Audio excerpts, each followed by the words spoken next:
Señoras y señores, tengan todas y todos ustedes muy buenas tardes.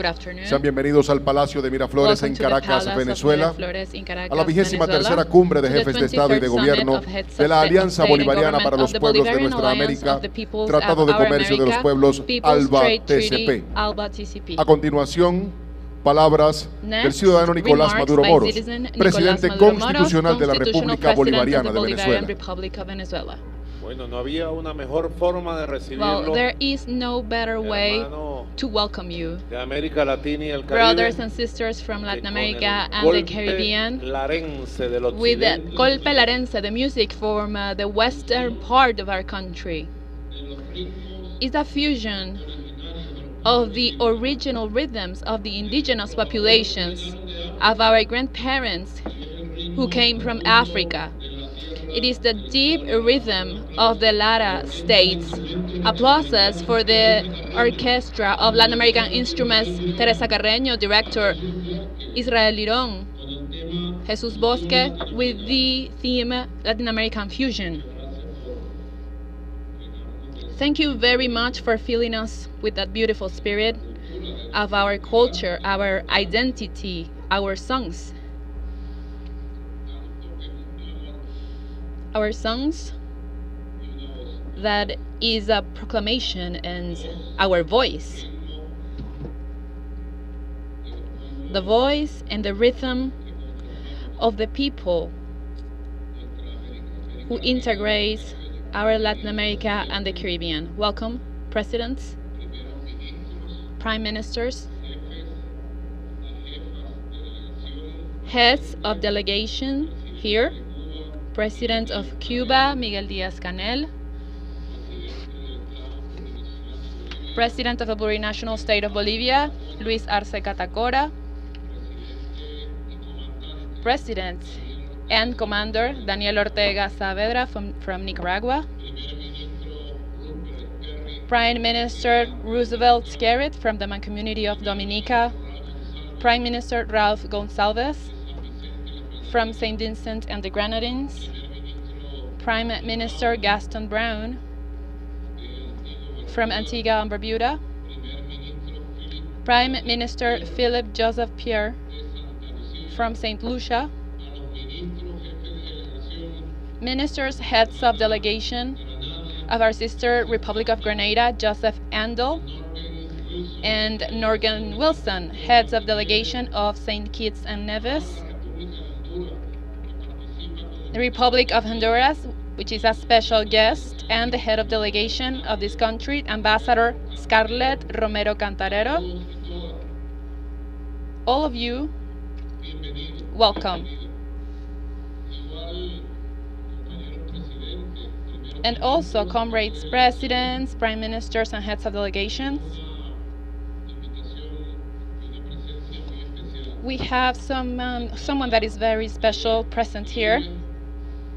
We have the different leaders of social movements who participated in the gathering for the World Social Alternative. Welcome. We had people from Brazil, United States, Angola, Chile, Puerto Rico, Mexico, Argentina, Guatemala, Peru, Venezuela, from the Global South, from our America and the Global South, and also from the North.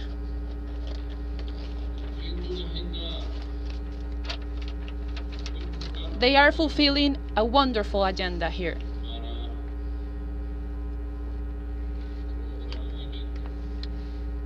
For our great movement, which was born on December 14th in 2004. This year we will celebrate the 20th anniversary of the foundation of this movement by commanders Fidel Castro Ruz and Hugo Chavez Frias, of this alliance and our force, which is ALBA. This was created as an alliance of governments and peoples in the face of neoliberalism. During that ascending stage, with the emergence of progressive governments, nationalist governments, revolutionary governments, all throughout our America, that little by little started uniting the peoples and the governments all across this continent in 2005, 2006, 2008, 9, and 10. And this was the work of our two commanders. We were there joining that initiative. And ALBA has demonstrated great capacity to be at the core of the truth, to fight for the rights of peoples, to development, to independence, to peace, to democracy, to freedom, to sovereignty. Ultimately, for the right to live. ALBA was born as an alternative to neoliberalism, and it has become into a great alliance for life, for the life of our peoples.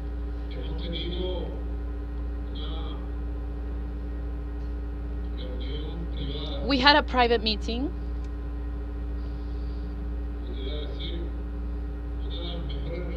I could say that it was one of the best meetings I have attended, with brilliant, lucid, stellar interventions from the presidents, the prime ministers. I was telling you that we were gathering in the Salón del Perú, Peru Hall, here in the Palace of Miraflores, in the presidential house of Miraflores. That hall, Sol del Perú, pays homage to Bolivar, to Sucre, to Peru. It is the son of Peru, the son of the Incas. Because this year, as we were remembering, it is not only the 20th anniversary of the creation of our alliance. This year we also celebrate 200 years of the campaign of liberation of Peru, of the battles of Junín and Ayacucho, which were the final battles for the liberation of South America and our America from the Spanish Empire, the defeats of the Spanish Imperial Empire after 300 years of genocide, massacre, colonialism, slavery, and racism.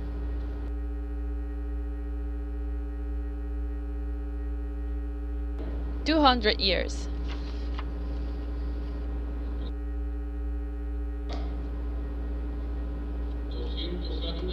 And 200 years later, our America continues to be a rebel America, lucid America,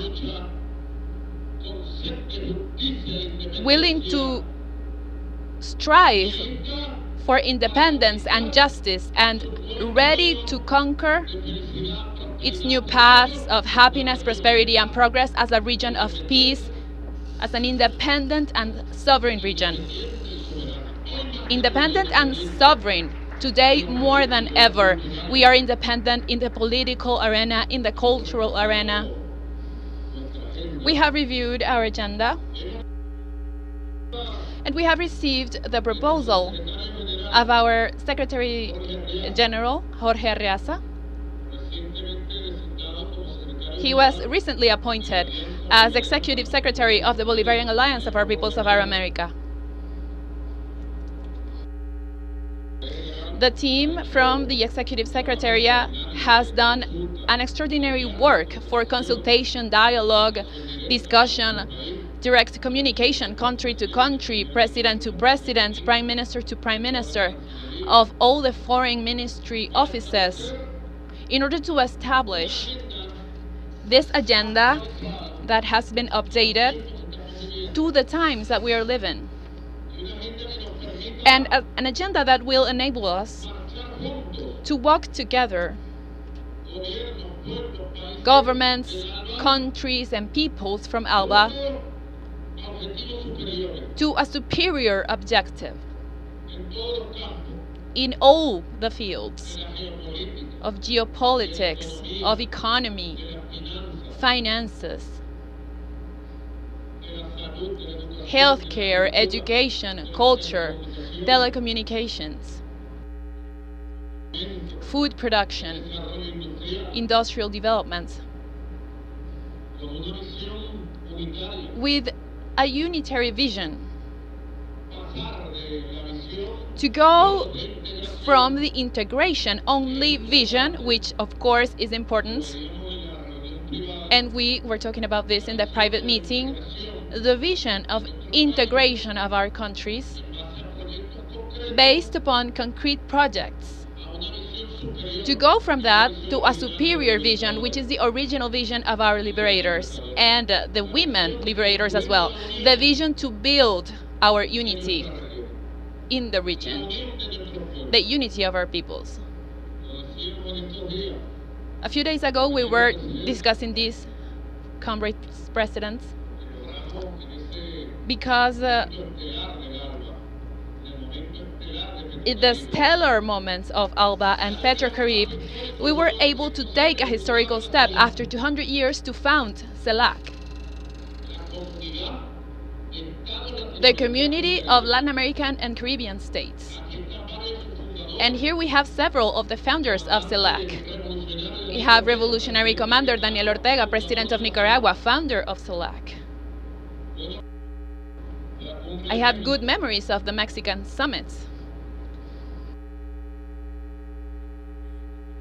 of the Caracas summits, the Santiago de Chile summit, the Cuba and Havana summit. There are several prime ministers who were also founders, Roosevelt Skerrit, Ralph Gonsalves. I modestly participated as a foreign minister for President Chavez, and I learned a great deal from you, the founders. And I always thought what I always considered it should be a great objective for us today, and it is present.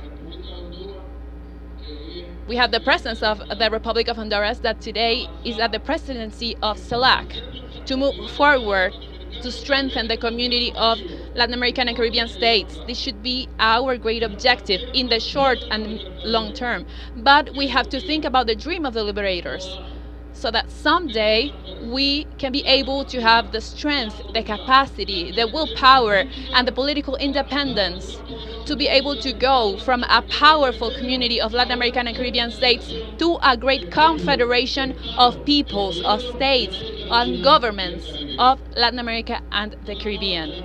A new CELAC, where we include Puerto Rico as well, where we have Puerto Rico as a free, sovereign, independent state, free Puerto Rico.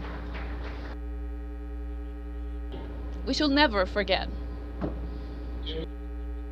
that this is our pending agenda, the dream of America's liberators, of Bolivar, San Martin, Sucre, Morazán, Jose Marti, the absolute independence of Puerto Rico, not to the colonialism of Puerto Rico, not to slavery. These are dreams that are becoming a reality.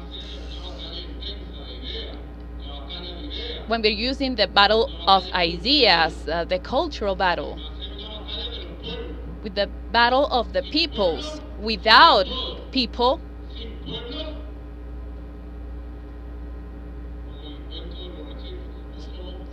we are nothing.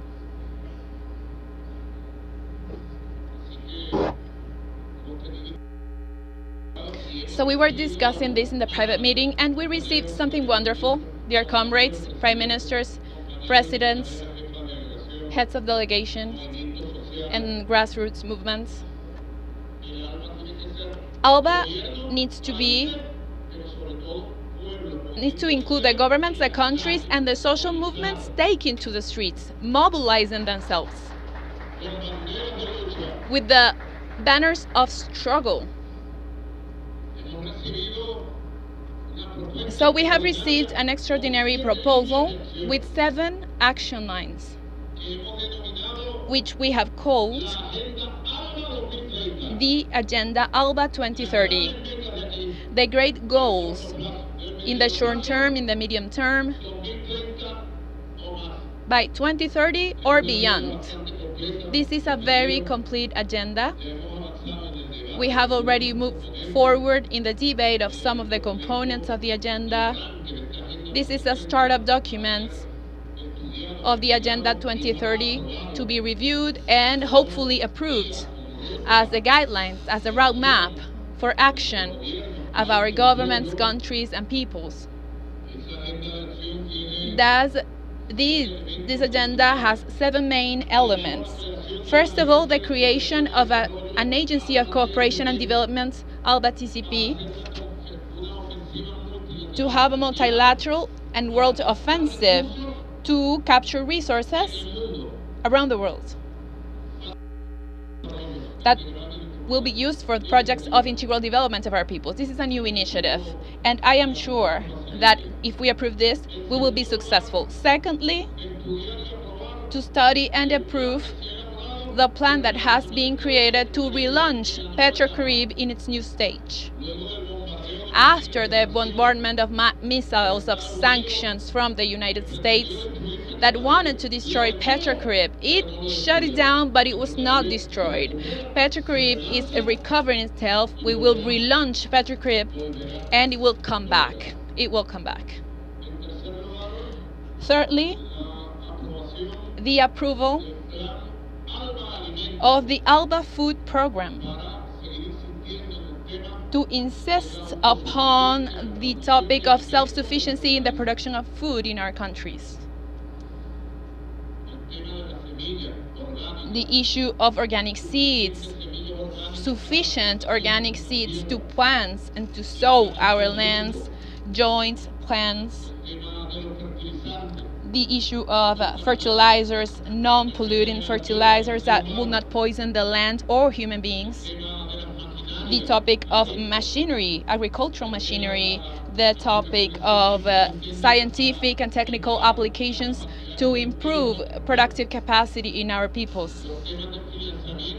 Everything regarding financing for production, commercialization of products. It is an important topic. It's essential for the independence of our countries, for stability and for the happiness of our peoples. Then in 4th place, we have President Arce, I say this for Bolivia, which proposed the People's Trade Treaty to culminate successfully, to sign and to adopt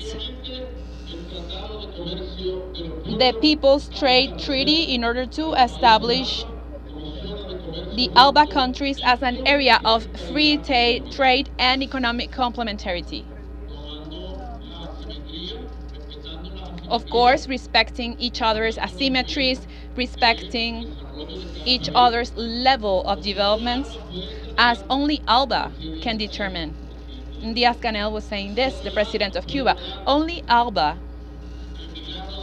could achieve the miracle of balance, of respect, because here we don't have small countries or big countries. We have no countries that want to dominate the others.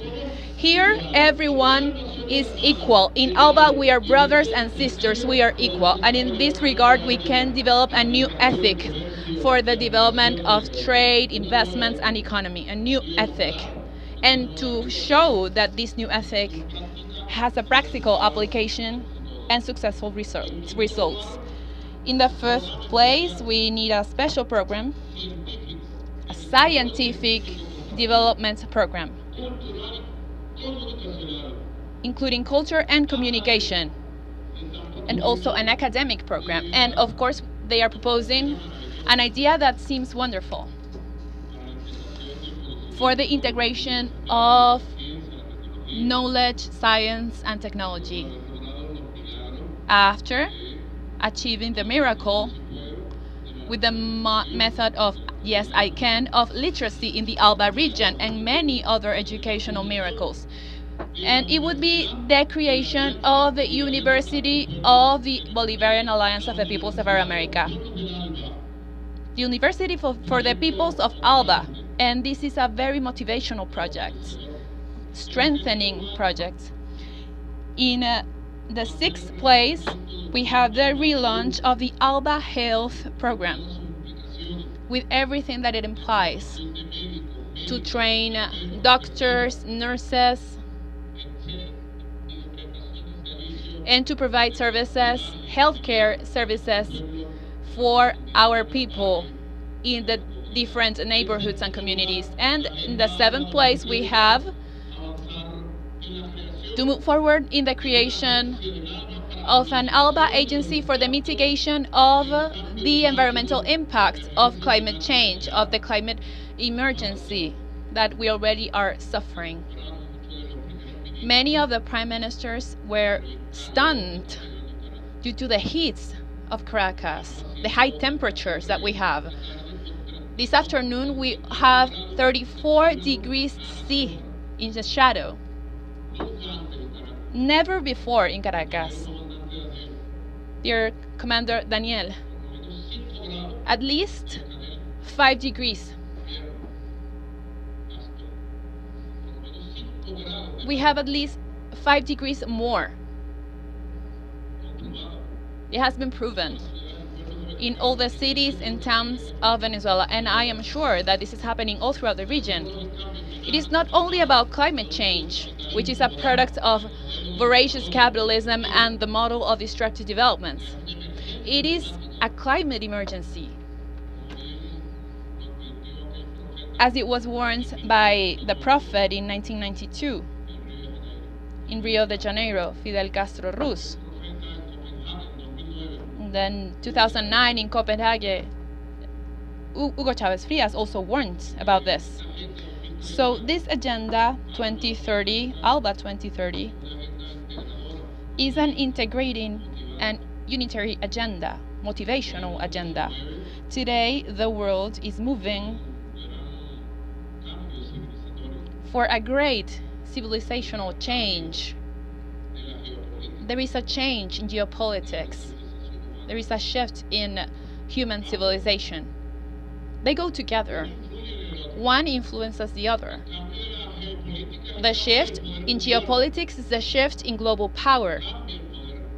The power is changing. We have the emergence of a new world, a multipolar world, multicentric world. We have new emerging superpowers, bringing the encouragement of centuries and even millennia in their creative force. We have the emergence of BRICS as one of the great poles for the integration of diversity of the continents and the regions. Brazil, Russia, India, China, South Africa, and now we have the integration of other countries.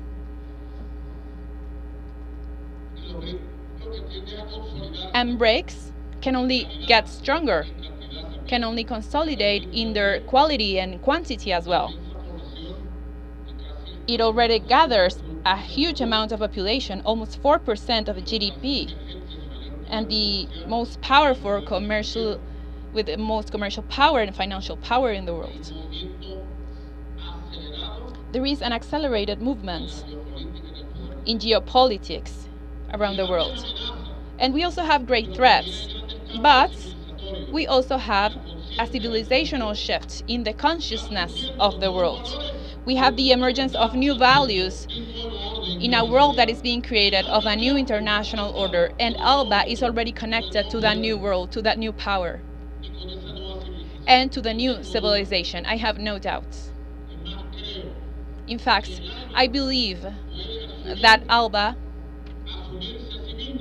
can assume itself as a part of the countries and the region that are founding the new world that is emerging, the new international order, multipolar, pluricentric world.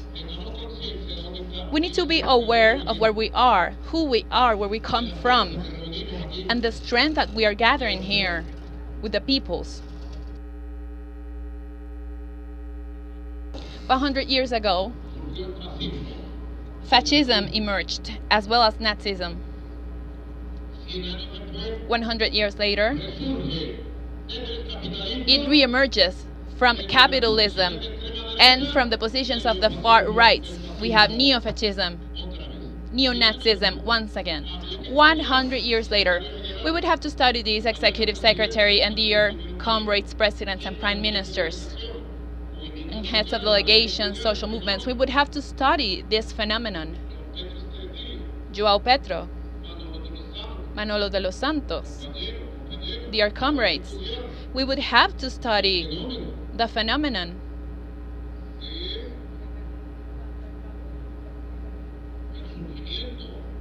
of the emergence of fascism 100 years ago, the similarities and the difference with this historical time. Dear Professor Ramon Grossfogel, professor of the California University in the United States, Puerto Rican, proudly Puerto Rican, a studious man of geopolitics. So we would have to study the similarities and the differences. And I tell this to the Venezuelan people watching us right now. And I tell this to the peoples of Latin America and the Caribbean and beyond that are watching us through Telesur, in Spanish, in English, in Portuguese, in French, in Chinese, in all the languages. Telesur. And beyond, different networks, television networks, radio networks, social media, all around the countries that are members of ALBA. But for the crisis of imperial hegemony of the United States and the West, the cards that they are playing include war, extremism, fascism, the new colonialism. We only need to look at Milei in Argentina. The new colonialism, if we can call it that, because in the end it is an old monster, the old spoliating monster, slaving monster of the peoples. We saw 1 million of men and women in Argentina taking to the streets, saying no to fascism, saying no to the sale of their country, no to the destruction of public education. But we see the rise in all of our countries, and they talk about Milei as if he is a hero. I only remember Maradona. I brought here this watch. I wore this watch today. Let me show you, Daniel. It is a good time to talk about this. This is a Humlot watch, and it was worn by Diego Armando Maradona. Diaz-Canel, he gave it to me on a Thursday, May 17th, 2018, during the closure of the electoral campaign in 2018. And he said, Nicolas, I will give you my watch as a gift. This is from the Maradona collection. So when you wear it, you know that I will always be with you. And from here, from ALBA, it is a day to say that Maradona is here with us today, with his strength. We trust in the Argentinian people and in the strength of their history to defend their project of country, to defend the independence of their country, and to face the new fascism, to face this colonial model that they want to impose, to drag them to the American empire and to Zionism. So this is an important issue, the reemergence of fascism and new ways of colonialism. And we are not exaggerating. We should only look at it. And we also have the issue of Palestine. It is not a war, it is a genocide. And the humanist position, and you will forgive me, the Christian, deeply Christian position of solidarity and love for the noble people of Palestine. Palestine lives, Palestine fights and Palestine will prevail in the future.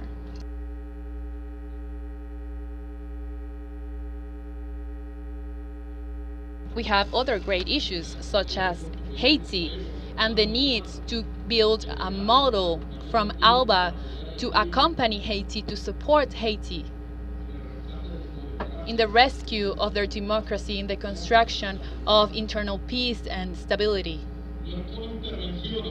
It is not through military or police interventions that democracy, freedom, and peace and social recovery will reach Haiti. No. It's been 100 years, Commander Daniel, Comrade Arce. 100 years of military interventions, 100 years of massacre against the people in Haiti, 100 years of dictatorship, of interventionism, and this is the result. Let us walk with Haiti. It is our debt.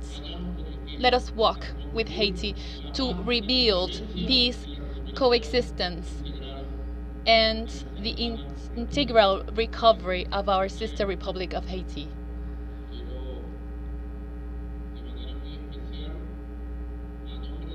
On behalf of all the noble and beautiful people of Venezuela, I would like to welcome all the countries, governments, members of ALBA, and to the social movements, and to officially install this 23rd summit in the 20th anniversary of the Bolivarian Alliance of the Peoples of Our America, ALBA-TCP. Welcome, dear brothers and sisters. Now we shall proceed to hear the interventions, the proposals, on the basis of the documents that we have already presented from the different delegations in the summit. If you allow me, well, we have not had lunch. We had breakfast at 8 a.m. So I believe that we can have an interactive dynamic, so we can discuss, debate, and have lunch at the same time. Do you agree? Please raise your hand, the one who disagrees. Approved. So I will give the floor to the President of the Socialist Republic of Cuba, our brother Miguel Mario Diaz-Canel. You have the floor.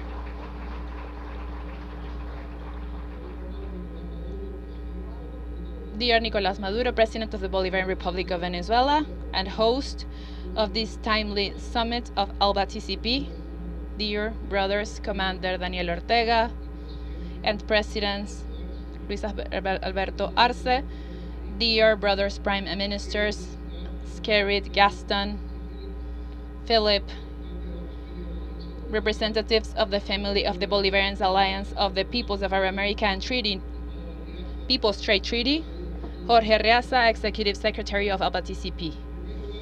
First of all, I would like to thank you for calling us in the hour of the furnaces. Jose Marti would define this as the revolutionary time of being together, and I quote his words.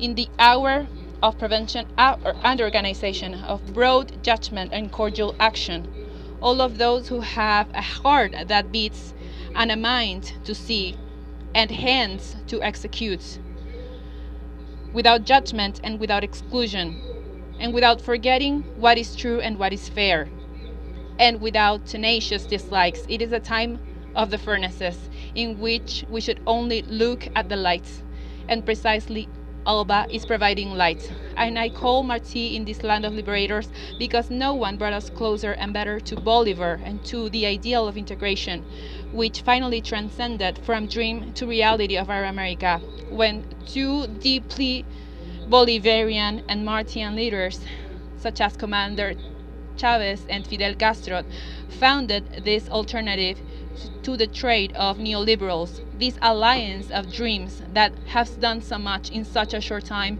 in favor of our nations.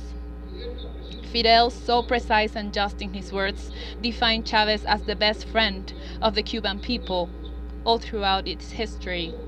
both with their concerns and their actions in function of the emancipation and development of our America, demonstrated being the friends and beloved brothers of all the Latin American and Caribbean peoples when planting the seed of ALBA, the first concretion of this brotherhood that still has a promising road to walk. This is the alliance of solidarity and cooperation, the one that beats the selfish pragmatism that only goes for profit and the market. This is the alliance of the miracle, which made a reality projects that were seemingly impossible and feats that in the social order have favored millions of our citizens in our region. It is the alliance where many found for the first time a response to demands that for centuries were not offered by the models of development in which the human being is a secondary thing. It is the alliance of unity, which enables us to face together challenges and threats. Cuba will always be present in ALBA-TCP because above blockades and difficulties imposed by empires and mercilessly by the current international order, deeply unjust and exclusive, our alliance has demonstrated how much we can do from the South if this solidarity and integration prevails. Dear brothers, this meeting is essential. The international and regional juncture brings up our concern and calls us to action. In some way and in more than one occasion, we have all seen the dangers of impunity of the actions of Israel, thanks to the complicit and the support of the government of the United States, and in spite of the great risk of the regionalization of the conflict in the Middle East, a serious threat to peace and international security. Only an imperial mindset, an interventionist purpose, can deny that peace and stability of that region depend, firstly, on a wide, just, and long-lasting solution to the Israeli-Palestinian conflict, contemplated the creation of a Palestinian sovereign and independent state in the borders prior to 1967, with Eastern Jerusalem as the capital, and to guarantee the right to return of all the refugees to their land. From this tribune of free peoples, independent and sovereign peoples, we demand the immediate acceptance of the State of Palestine as a full member of the United Nations organization. We cannot be indifferent in the face of this daily crime that for 75 years is being committed against the people of Palestine. Nothing can justify the escalation, the Zionist escalation of the last 6 months, the great violations of international humanitarian law, the war crimes and the crimes against humanity, which have turned a small piece of land into a training field of a bloodthirsty army.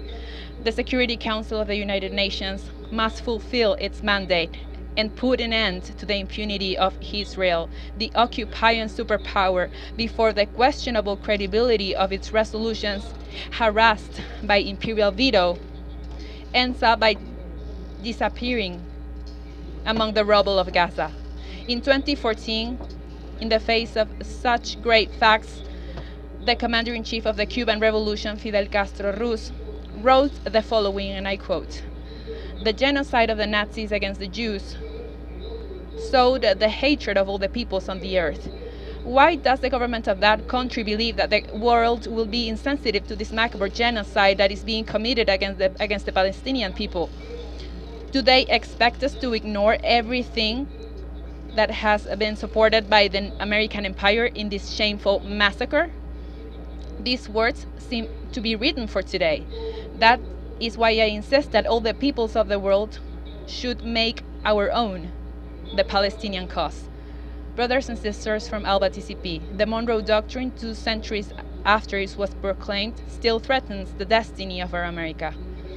Imperialism persists in its project of domination over our lands. It finances and promotes violence, destabilization, and the hatred discourse.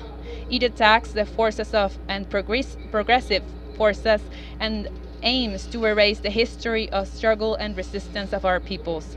Before the imperialist pretensions, we reaffirm our most absolute commitment to unity, to the defense of our sovereignties, and to peace. We reaffirm the unwavering will to continue to strengthen CELAC. We reiterate our energetic condemnation to the violent eruption of the Ecuadorian police in the diplomatic seat of Mexico in Quito on April 5th. This violation of international law, of the Vienna Convention of Diplomatic Affairs, of the right to asylum and sovereignty of our beloved Mexico is absolutely unjustifiable. We call upon reinstated former Vice President Jorge Glass to his condition prior to the assault of the Mexican embassy and to manage his case in correspondence to international law. 10 years after the adoption in Havana of the proclamation of Latin America and the Caribbean as a zone of peace, we call upon the respect and strict compliance of its tenets. The region should be recognized internationally for its commitment to peace and regional stability. This is an extremely important issue for the present and the future of the peoples. Dear friends, dear brothers of our America, on behalf of our people, party, and governments, I congratulate the Venezuelan people for the development of the new electoral process in the climate of peace and adhering to its constitution. They have achieved this in spite of the attempts of some sectors to resort to violence and relaunch the failed methods that caused so much pain and grief in the noble families of Venezuela. We are not speaking about ancient plans. They are as recent as the assassination attempt against our brother Maduro only a month ago. We firmly join the timely denounce of our Venezuelan brothers and sisters regarding these plans, trying to stop the electoral process to be developed within a climate of peace and security. We reject once again the intervention and external impositions trying to influence the operation of Venezuelan institutions. We denounce the application of unilateral coercive measures by the United States in violation of international law, and we claim to lift them as a whole, immediately, permanently, and without conditions.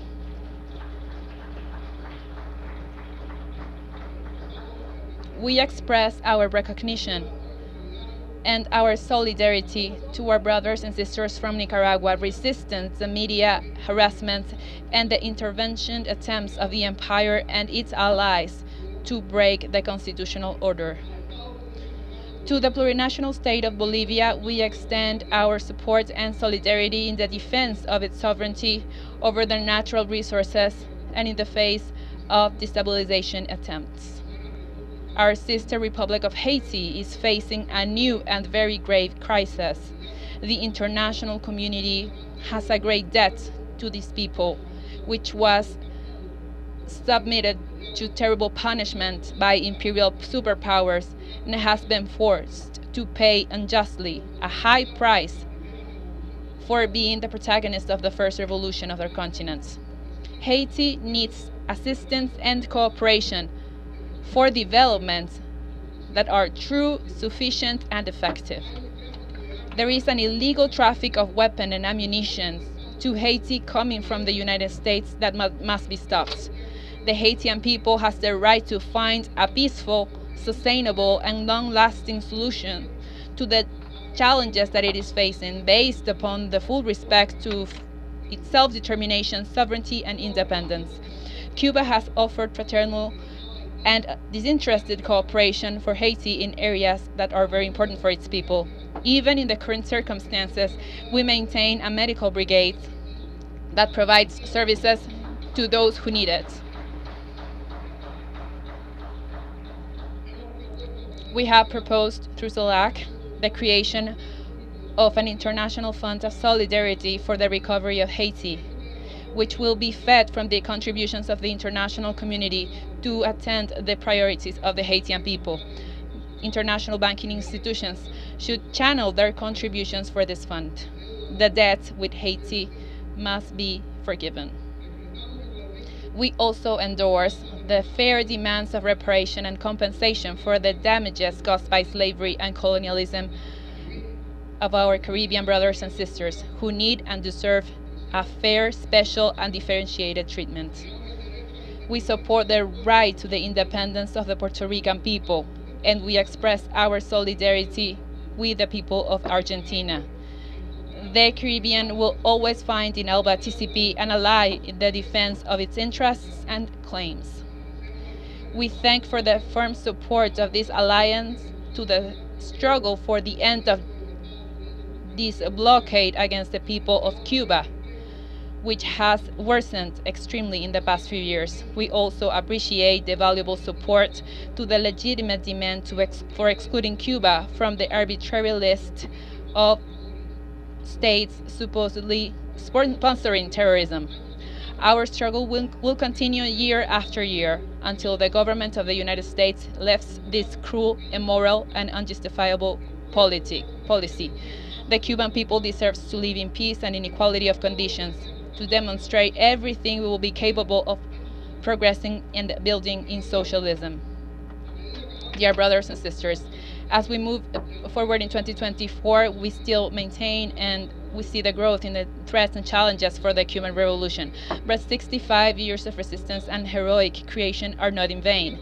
Every day we face with the spirit of struggle and work characterizing revolutionaries, and with the experience that we have gained in over 150 years of struggle with the exemplary historical generation led by the leader of our revolution, General Raúl Castro Ruz, who, when commemorating another anniversary of the triumph of 1959, has highlighted above so many virtues of the brave Cuban people the sacred unity at the basis of each triumph over the empire that despises us.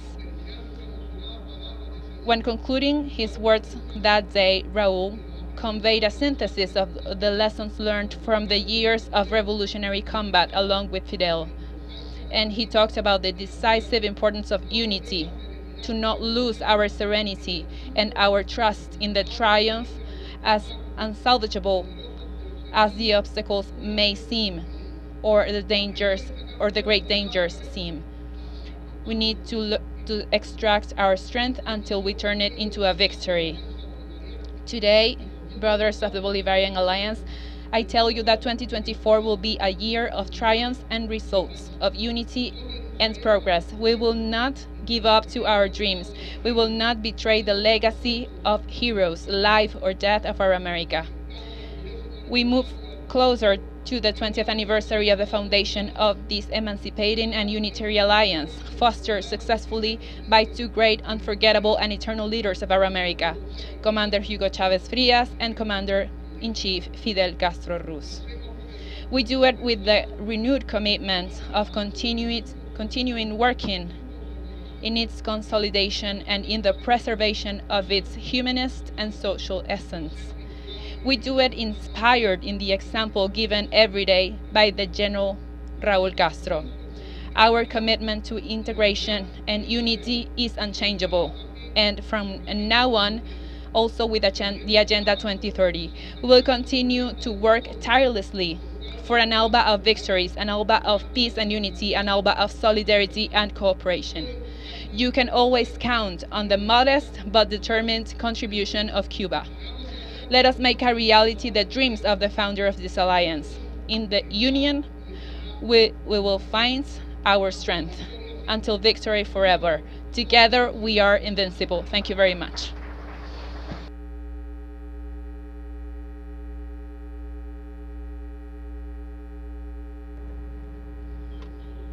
Together, we are invincible.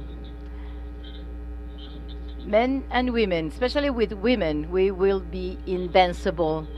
Cuba, the rebellious, historical, exemplary Cuba, we send special greetings to General of Armies Raúl Castro Ruz from ALBA.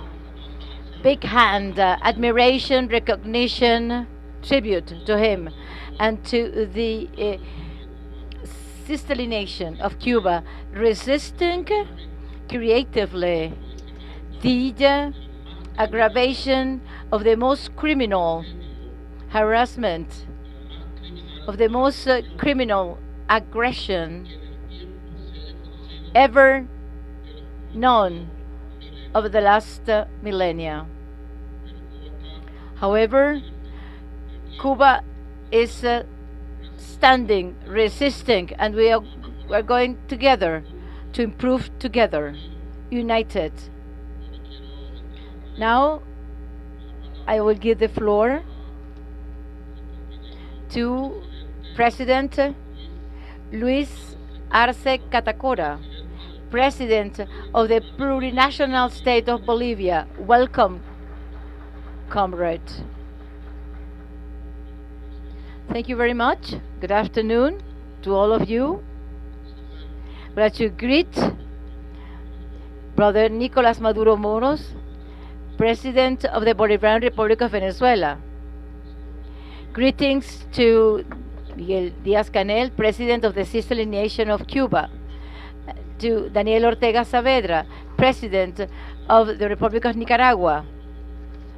Roosevelt Carrot, Prime Minister of the Commonwealth of Dominica. Gaston Brown, Prime Minister of Antigua and Barbuda. Ralph Gonsalves, Prime Minister of St. Vincent and Grenadines. Terence Drew of St. Kitts and Nevis. Nicole Mitchell, Prime Minister of Grenada. Phil Pearce, Prime Minister of St. Lucia. The heads of delegation present here today. Our Secretariat of ALBA.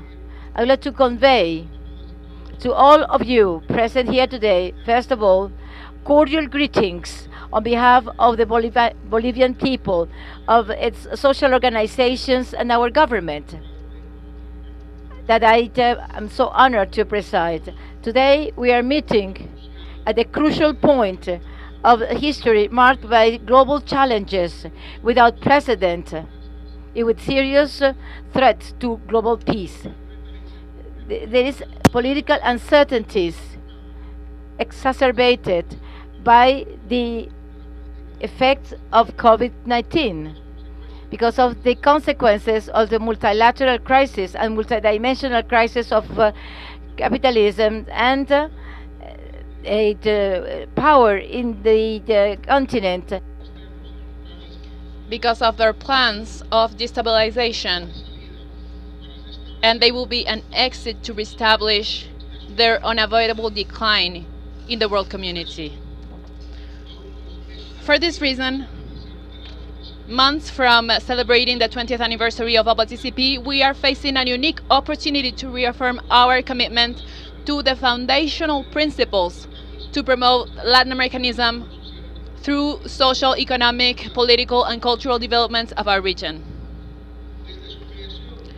Since its creation in 2004, this alliance has been a beacon of hope for the peoples of Latin America and the Caribbean, promoting brotherhood, solidarity, cooperation, complementarity, and reciprocity.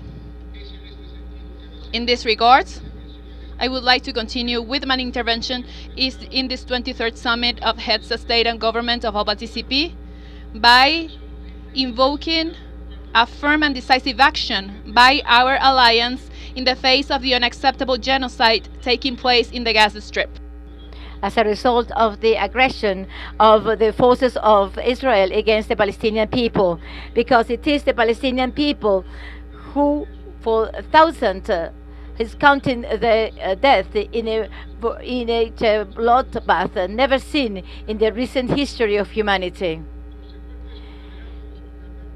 Consequent with the struggle of Hugo Chavez and Fidel and the legacy of our ancestors of good life, the culture of life, peace, dialogue, and social justice, from the plurinational state of Bolivia, we propose that through the General Secretariat of ALBA, we study the possibility of one, in the framework of this new mission, social missions of ALBA-TCP agreed in the 23rd Social Council of Social Movement that was held in New York last year to create an international brigade to support the Palestinian people with the specialized personnel to healthcare and extend its action to education, reconstruction, production of food, science and technology. Second, to offer scholarships for Palestinian students. Third, to invite the State of Palestine to become a full member of the ALBA-TCP movement. We need to remember, in October last year, ALBA-TCP was one of the first blocs at the region to denounce the violence in the Gaza Strip, alerting the clear violation of international law and the principles of international law and the Charter of the UN, given the intensification of the conflict. On that occasion, we called for dialogue and respect of the resolutions of the United Nations, and we reiterate this call on this meeting of peace. The humanitarian crisis in Gaza shows the deterioration of international order and acceptable use of their institutions.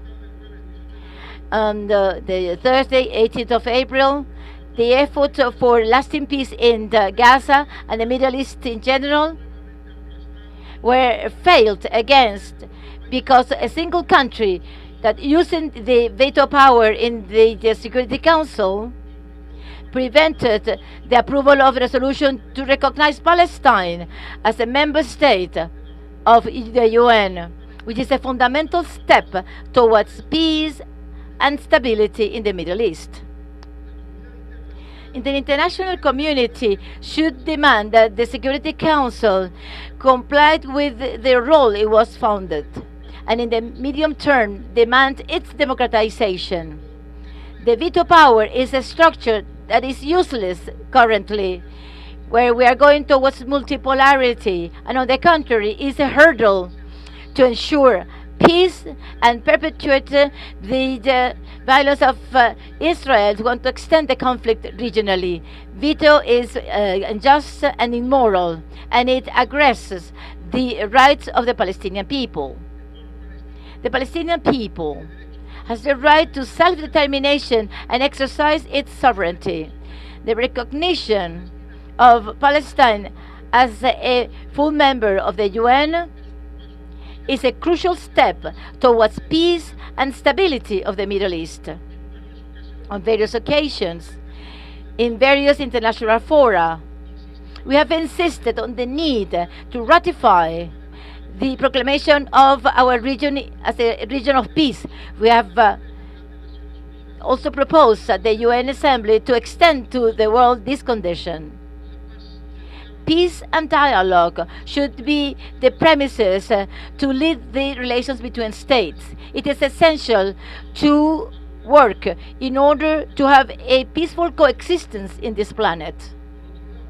Also, in the past days in SALAC and in the UAS, the majority of the countries of the region condemned strongly the violent eruption of the Ecuadorian police in the embassy of Mexico in Quito. An unprecedented event in international law that should not be forgiven and should not remain in total impunity. It is a horrendous situation, an act that violates the law on the inviolability of diplomatic embassies and seats. The kidnapping of Mr. Glass is a clear violation to the right of asylum, which is enshrined in the conventions of 1933 and 54. With this action, Ecuador has violated one of the most important legal institutions, which is a peaceful and humanitarian institution with the longest tradition in our continent, especially in Mexico, that has helped many of us, including myself. Violence is not justified ever.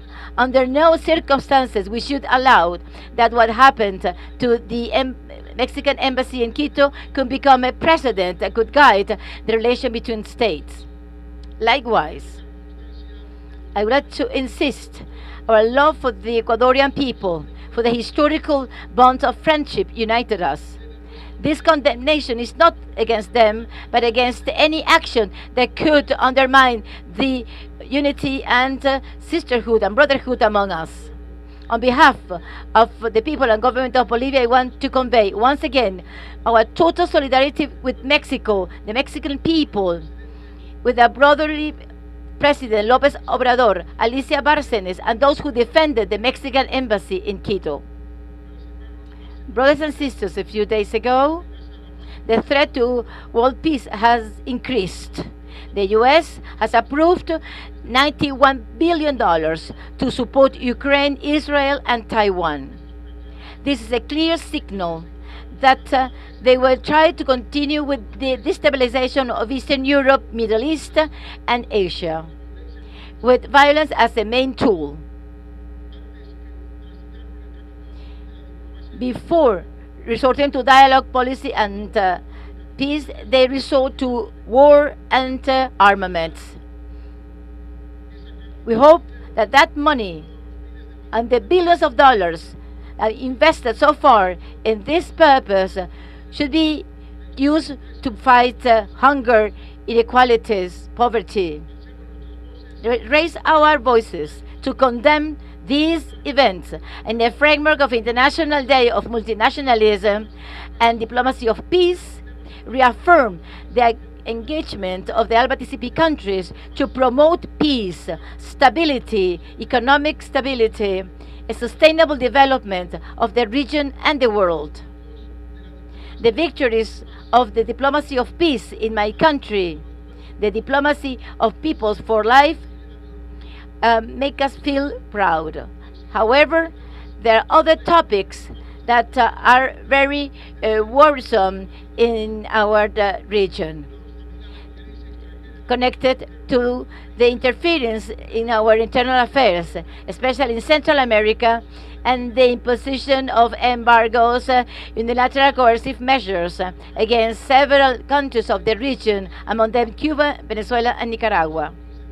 On the 15th December last, through a communique of ALBA-TCP, we rejected the intervention of the U.S. in the internal affairs of Honduras. Also, pressure on other Central American nations. December 20th last, the State Department, in an paying tribute to the Monroe Doctrine, announced sanctions against 14 Latin American citizens, including Nicaragua, Honduras, El Salvador, linked to electoral processes in those countries. February the 12th this year, the United States appropriated an aircraft belonging to Emtrasur with the pretext of the blockade that is applying to Venezuela.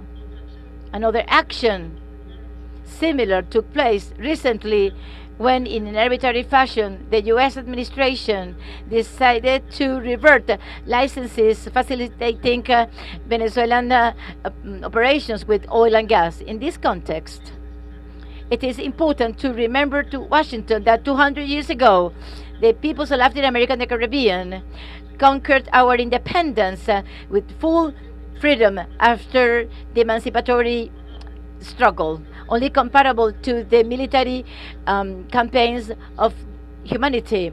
Today, those principles are irrenounceable. Based on this, and in favor of sensibility and international law that has been so many times trampled, our country demands: 1. Respect the principles of equality of rights and the free determination of the peoples, enshrined in paragraph 2, article 1 and of the UN Charter. Second, to stop with the intervention policies of the US and the European Union against Latin America and the Caribbean. Third, to stop imposition of blockades, embargoes, and UCM against our peoples and other peoples of the world that only have undermined the right to have a sustainable development. They withdraw Cuba from the list of those who favor terrorism. Fourth, 5, to stop financing the military plans and ideological subversion that they have approved to continue the genocide against the Palestinian people, to force a military solution to the Ukraine and Russia aggression, and the idea that Taiwan does not belong to China. In the midst of this multinational crisis of capitalism, and the presence of this imperialism working based on their own interest, the construction of a new world order is no longer a chimera. It should become a reality. The survival of humanity, of our motherland, demands this. From ALBA-TCP, we have a lot to offer to strengthen the world order, which is multipolar, just, equitable, and inclusive. With few resources, our alliance have made major achievements in education, health, energy, trade exchange, financial integration, communication, food, housing, sport, and so on. Let's imagine how much we can do if we unite or if we associate to other regional blocks of the Global South.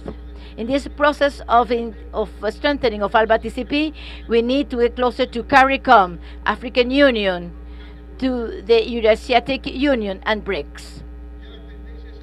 The trend is unavoidable. The world economy, instead of having as an axis Atlantic, it is moving toward Eurasia. As I said before, Latin America and the Caribbean should have a place in the construction of this new multipolar world.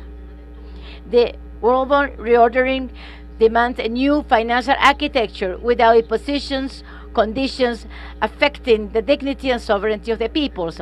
ALBA-TCP has mechanisms and experience of complementarity that will contribute immediately to this necessary change. We'll continue fostering joint policies as a bloc, reaffirming the principles of brotherhood, solidarity, complementarity, and reciprocity that characterizes and which are in the short term the basis to strengthen our organization in the framework of the Strategic Agenda 2030 to favor all of our peoples. Long live ALBA-TCP in its 20th anniversary. Long live the larger homeland.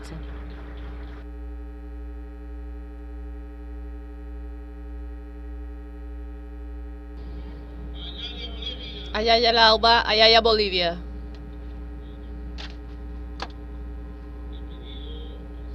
Well, I asked the executive secretary of ALBA. He is our executive secretary. That he has a nice face, not like the horrible face of Luis Almagro. The horrible soul of Luis Almagro. The horrible behavior of that garbage that is Luis Almagro. Executive Secretary, please take note of the proposals because many of these are included in the main document, but I would like to vote on some of them. For example, President Diaz-Canel has proposed some aspects. Luis Arce Catacora has also made some proposals. And now we have from the Caribbean, the offensive from the Eastern Caribbean. We're going to give the floor to our brother, comrade, founder of ALBA and CELAC, Prime Minister Roosevelt Skerrit. Welcome.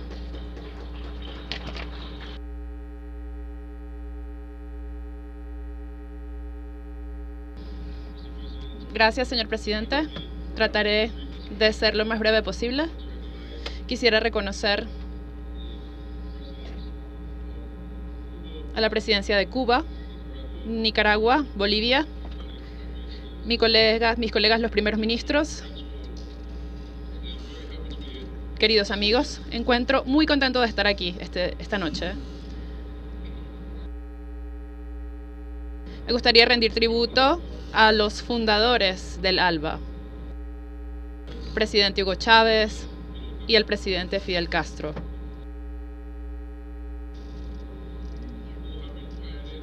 Fueron estos dos caballeros los pioneros en muchos aspectos del desarrollo en este mundo.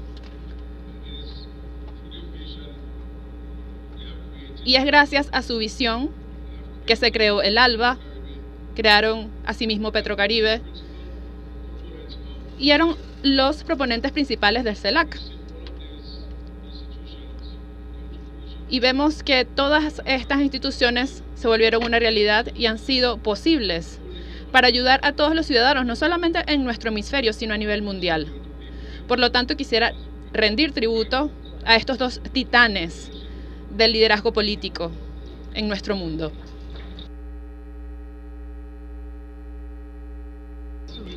Me considero muy afortunado, como una persona joven, de haberme sentado al lado de estas personas tan distinguidas y de poder asistido al progreso de la estructura del ALBA y de haberla extendido hacia el Caribe que habla inglés, porque se ha creado un puente entre Latinoamérica y el Caribe. Y puedo decirles a todos y al resto del mundo sin ninguna contradicción que en nuestro tiempo, en la historia, nunca Latinoamérica y el Caribe habían sido tan cercanos, nunca habían tenido tanta solidaridad como la tenemos ahora, y por eso es que le rendimos tributo y homenaje al presidente Fidel Castro y al presidente Hugo Chávez. En estos 20 años del ALBA,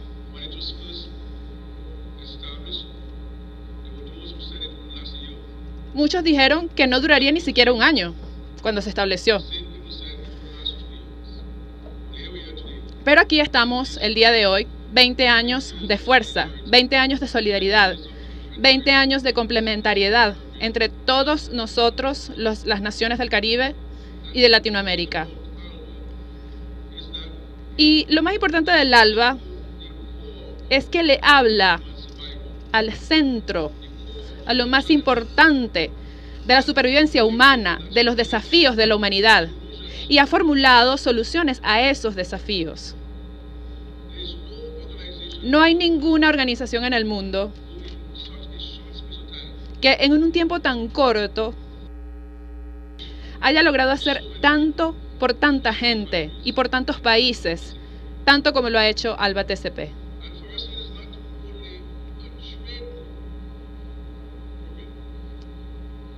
Y vemos que no es solamente un pequeño grupo de amigos, sino que es un grupo de solidaridad que se para firme en la defensa de nuestros hermanos y hermanas y que asegura que los esfuerzos del capitalismo, del neocapitalismo, no van a derrotarnos, no van a derrotar nuestra solidaridad ni nuestra soberanía como naciones. De hecho, la situación actual del mundo nos lleva a reunirnos aún más. Estoy perdiendo el sonido del micrófono. Disculpas.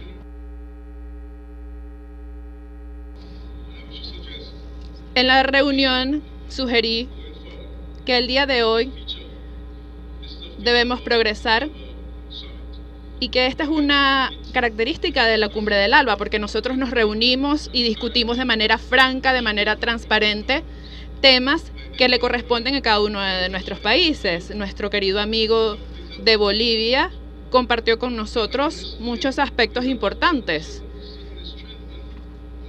Al escucharlo, vemos que podemos fortalecer nuestra determinación para expresar nuestra solidaridad con el gobierno de Bolivia, con el pueblo de Bolivia.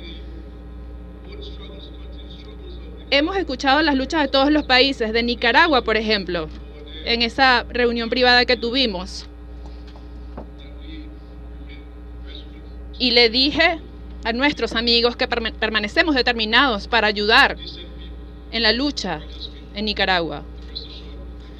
Pueden estar seguros de que nosotros los apoyamos y que nuestro país seguirá en solidaridad con todos ustedes.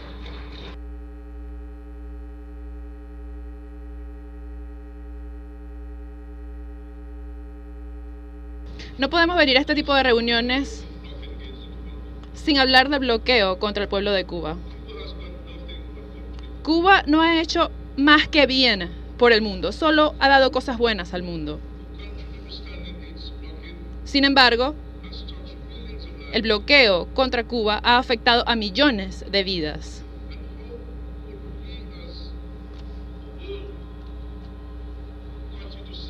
Y nosotros, como mundo, no podemos sentarnos y permitir que un solo país imponga este acto tan terrible sobre una nación hermana.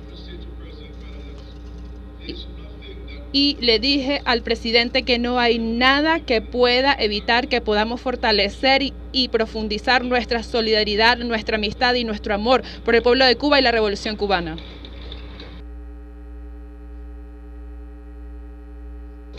Y estoy hablando personalmente, pero también estoy hablando en nombre de todos los ciudadanos de mi país que se paran firmes en solidaridad con el pueblo de Cuba y con la revolución cubana. No tenemos ninguna duda en nuestra mente, ni una sola duda de que Cuba será victoriosa y veremos que se levante ese bloqueo contra el pueblo de Cuba. Debemos continuar nuestra lucha. Debemos saber que donde hay injusticia continuaremos luchando y Cuba no está sola. Nosotros somos Cuba, el mundo es Cuba, ALBA-TCP es Cuba.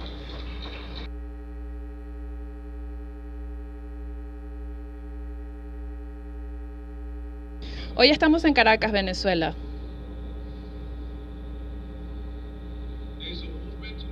Hay un movimiento en el mundo actualmente en donde los partidos de oposición o en las redes sociales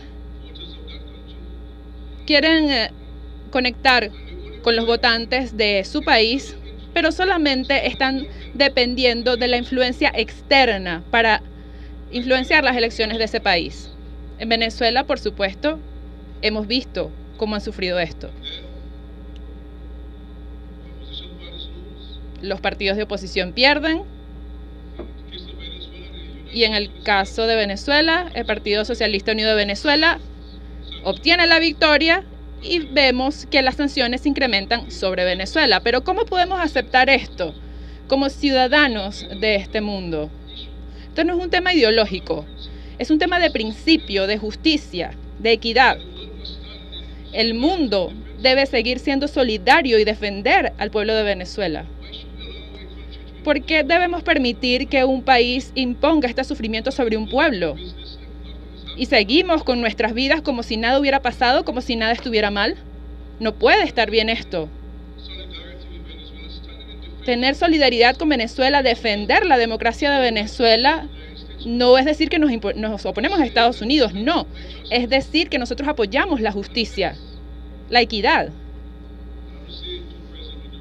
Y se lo he dicho al presidente Maduro.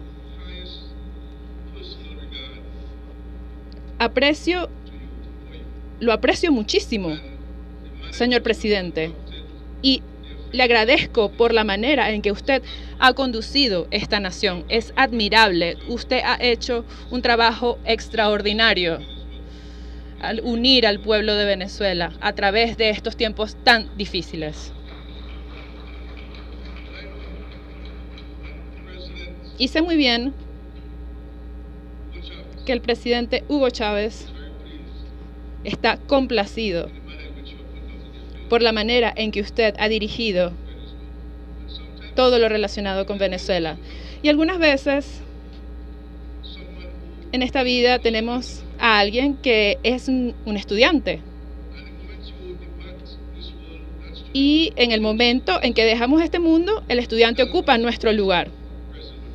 Pero ese no ha sido el caso del presidente Maduro, porque usted ha permanecido fiel a la revolución bolivariana.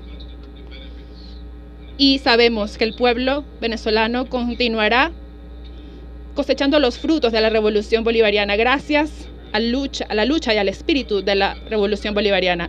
Dominica tiene solidaridad con su liderazgo y con el pueblo de la República Bolivariana de Venezuela.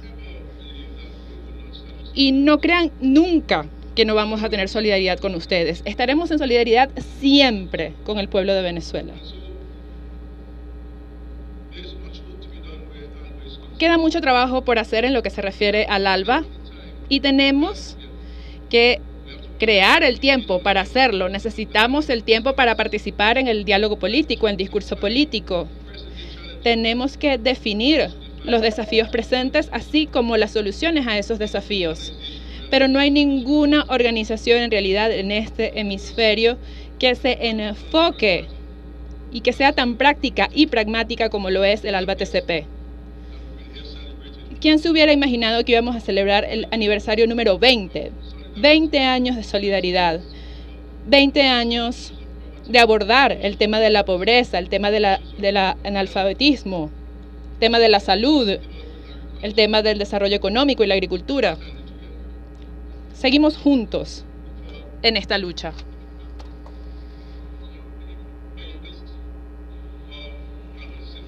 Siempre seguiremos luchando con ALBA-TCP y, por supuesto, esperamos celebrar todos nuestros éxitos mientras más nos acercamos al aniversario número 20 de esta organización. Y estoy seguro de que lo veremos en las generaciones futuras, porque ya hemos sembrado la semilla y las semillas están germinando.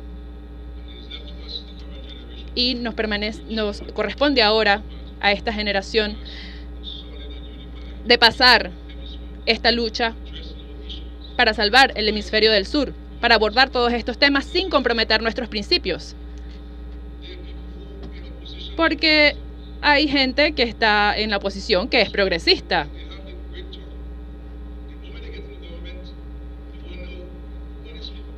Ellos pueden estar en contra del gobierno, pero muchas veces están apoyando temas que ayudan a desarrollar la región.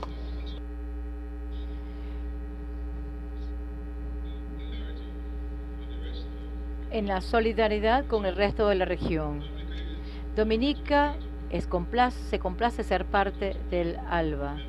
Seguiremos siéndolo, porque creemos que está al servicio de las mejores metas y objetivos. Por eso, señor presidente, le deseamos todo lo mejor en las venideras elecciones.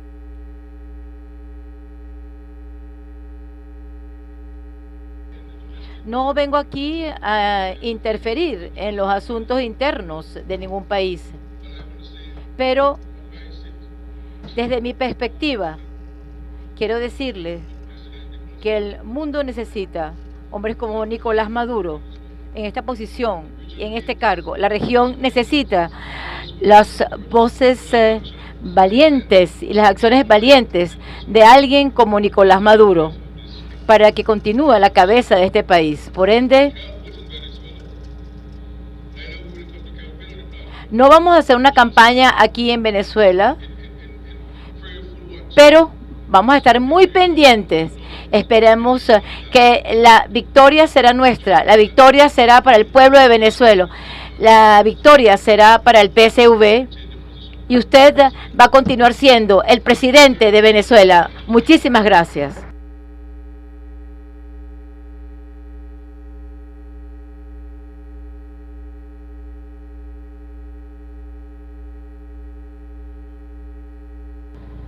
Amen, amen, amen, amen. Thank you very much. The generous words of this young but very experienced leader of the Caribbean and of the Commonwealth of Dominica, Roosevelt Skerritt, whose 20 years of strength, ALBA, finding solutions to energy, health, education, science, technology.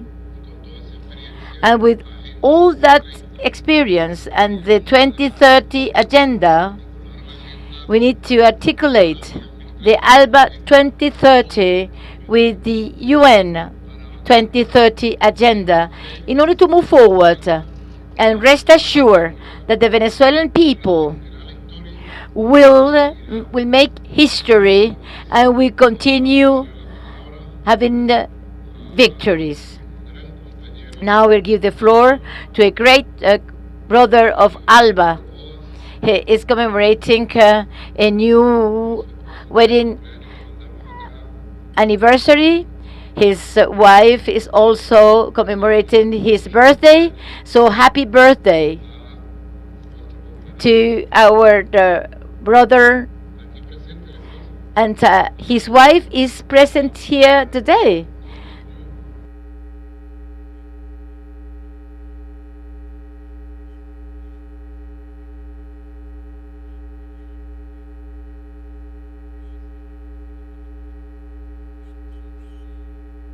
Gaston Brown, Antigua and Barbuda, brother. Gracias, presidente. Quiero agradecerle por sus reflexiones durante el diálogo privado de esta mañana, donde usted compartió los retos actuales de la geopolítica mundial, así como también aspectos históricos de la geopolítica global. Venezuela está resistiendo. Los movimientos de liberación que se han creado en el continente siguen luchando contra los opresores. Gracias por esa lección de historia y también gracias por su compromiso con la solidaridad hemisférica, siguiendo los pasos del comandante Fidel Castro y de Hugo Chávez. Asimismo, siguiendo lo que el primer ministro de Dominica ya ha señalado, quisiera reconocer el papel desempeñado por el comandante Hugo Chávez, así como por Fidel Castro, para crear este movimiento hemisférico tan importante. Me complace vivir en un momento tan dinámico y también tan peligroso, donde las naciones poderosas del norte quieren consolidarse y así tener un mayor control sobre otros países. El ALBA debe continuar fortaleciendo su solidaridad y fortalecer su cooperación para lidiar con temas que tienen que ver con la defensa de la soberanía para alimentarnos, que haya mayor cooperación económica, mayor comercio e inversiones, a fin de fortalecer nuestro grupo hemisférico. Observamos las agresiones, la desinformación que se ha diseminado en el norte global. Es por ello que Antigua y Barbuda sigue instando a Estados Unidos de que quite a Cuba de la lista de los países que favorecen el terrorismo. Ellos saben que no es cierto, todos sabemos que no es cierto, pero seguimos instando a que se saque a Cuba de esta lista. Rechazamos el embargo injusto contra Cuba por parte de los Estados Unidos y los métodos al alentar la muerte de personas inocentes, perpetuando un ciclo de pobreza, impidiendo que Cuba tenga la posibilidad de llegar a la prosperidad para su pueblo. Seguimos instando para que este embargo injusto sea eliminado. Condenamos asimismo la imposición de las medidas unilaterales coercitivas sobre Venezuela y sobre Nicaragua, especialmente en estos momentos económicos tan difíciles. son injustificables y lo que hacen es perjudicar a los inocentes. Venezuela ha sido una voz líder en temas claves de la región a través del diálogo, especialmente en la CELAC, y el acuerdo de Barbados en 2023 entre el gobierno de Venezuela y una plataforma de partidos de oposición para promover elecciones libres y justas. Y esto es un claro ejemplo del deseo del presidente Maduro de tener una consulta pacífica y que permita lograr elecciones seguras.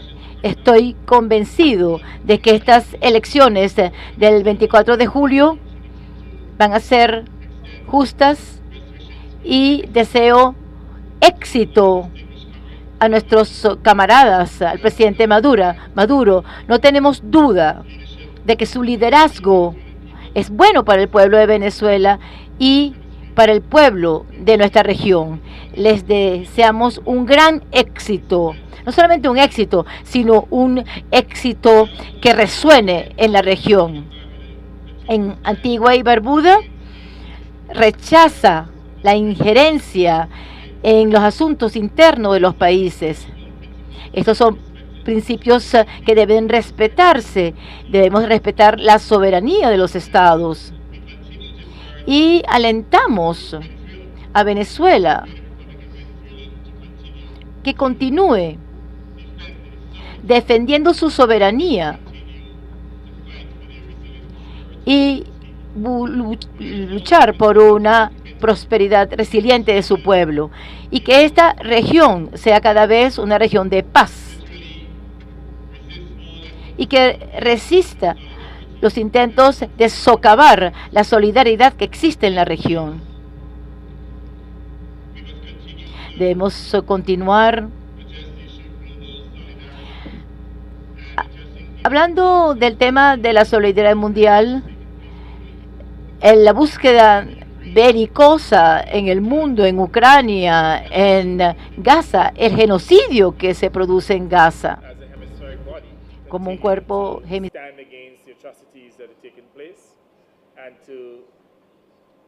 defend the Palestinian people.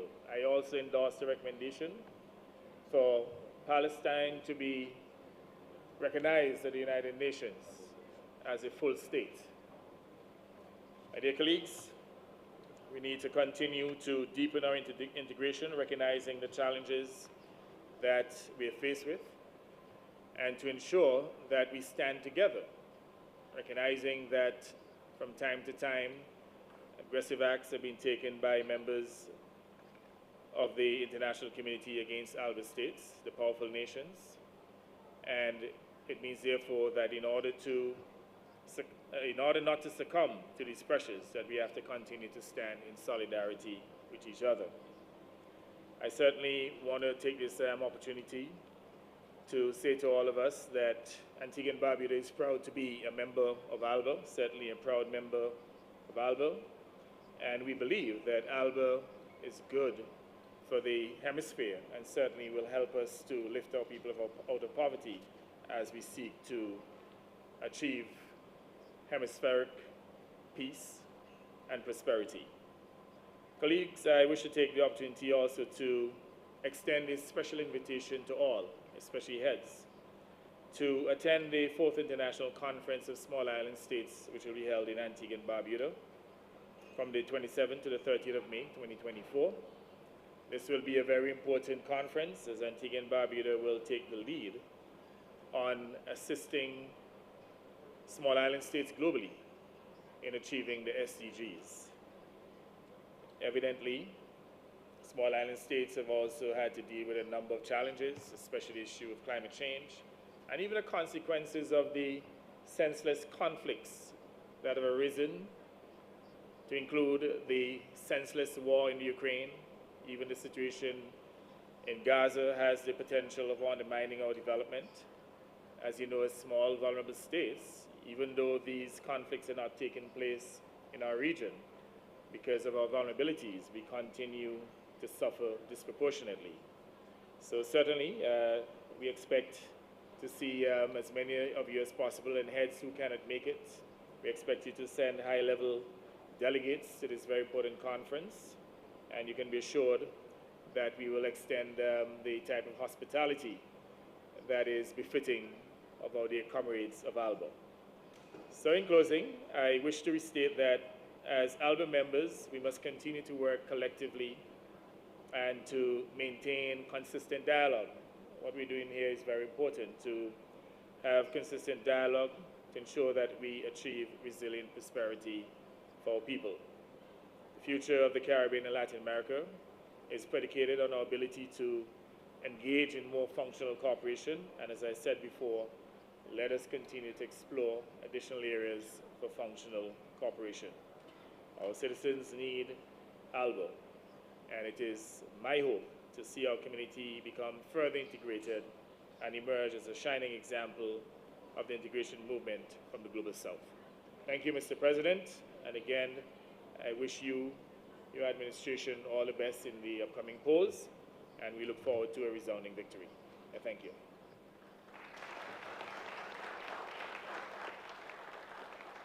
Bueno, muchas gracias, Primer Ministro Antigua Barbuda, Gaston Brown. Efectivamente, ese encuentro en privado es necesario y tiene que repetirse. Inclusive ese tipo de contacto es indispensable que sea frecuente, porque podemos compartir de primera mano la visión profunda, pero también íntima, de cada uno de los líderes de nuestros países, más allá del más allá. Es muy importante. Por eso tenemos que fortalecer la interconexión aérea entre nuestros países, la interconexión intra-ALBA. Forma parte de la agenda prioritaria que tenemos nosotros, presidentes, primeros ministros, que tomar en la mano. La interconexión aérea, facilitada, comprometida, es vital. Por ejemplo, para esa cumbre que tiene en Antigua Barbuda en mayo, prestarle todo el apoyo de la interconexión para que sea un éxito total esta cumbre de los pequeños países insulares afectados como nunca por la emergencia climática que vive el planeta Tierra. Muchas gracias, compañero Gaston Brown. Felicidades y bendiciones. Y ahora vamos a darle la palabra al primer ministro de Santa Lucía, compañero Philippe Joseph Pierre.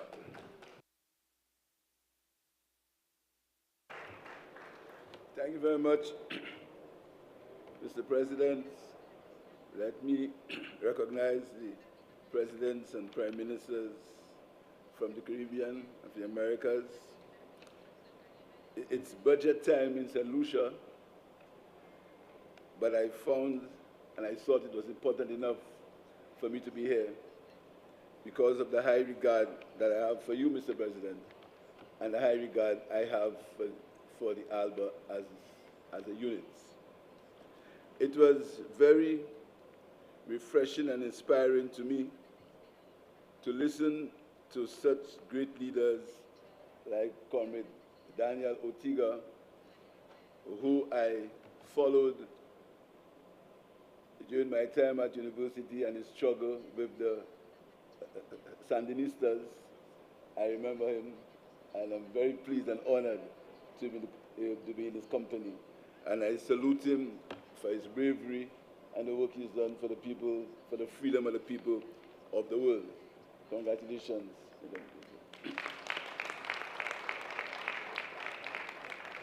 I'm also pleased to be with the President of Cuba. And I want also to put on the table my appreciation for the work that is being done in St. Lucia through the Cuban Health Brigade. Thousands of St. Lucians got their eyesight back because of the generosity of the people of Cuba. And hundreds of students have studied in Cuba to become engineers, doctors, etc. And right now there are doctors in Cuba working in the health services. And during COVID, it was the help of the Cuban Medical Brigade that helped us through. So thank you very much. Thank you very much, Mr. President.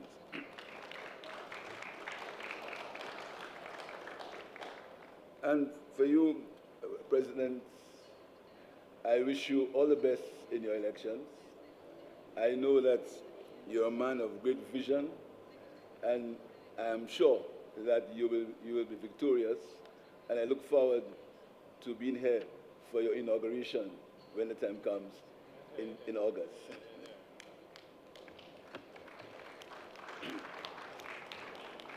And all the other leaders, the President of Bolivia, for his courage, we stand in solidarity. The people of St. Lucia stand in solidarity with you.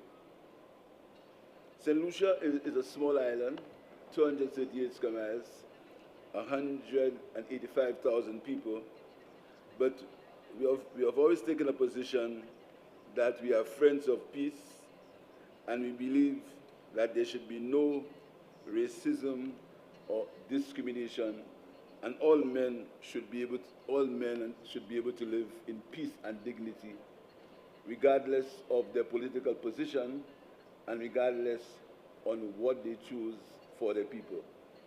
We condemn the interference in the internal affairs of all nations.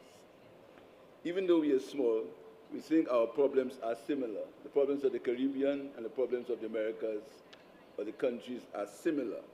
Our problems are similar in that we all suffer from poverty, we all suffer from the ravages of climate change, and we all suffer from discrimination and exploitation from countries that are much bigger than us. That is why on the 8th of January this year, the Cabinet of St. Lucia officially joined ALBA, and St. Lucia will become a full standing member of ALBA shortly.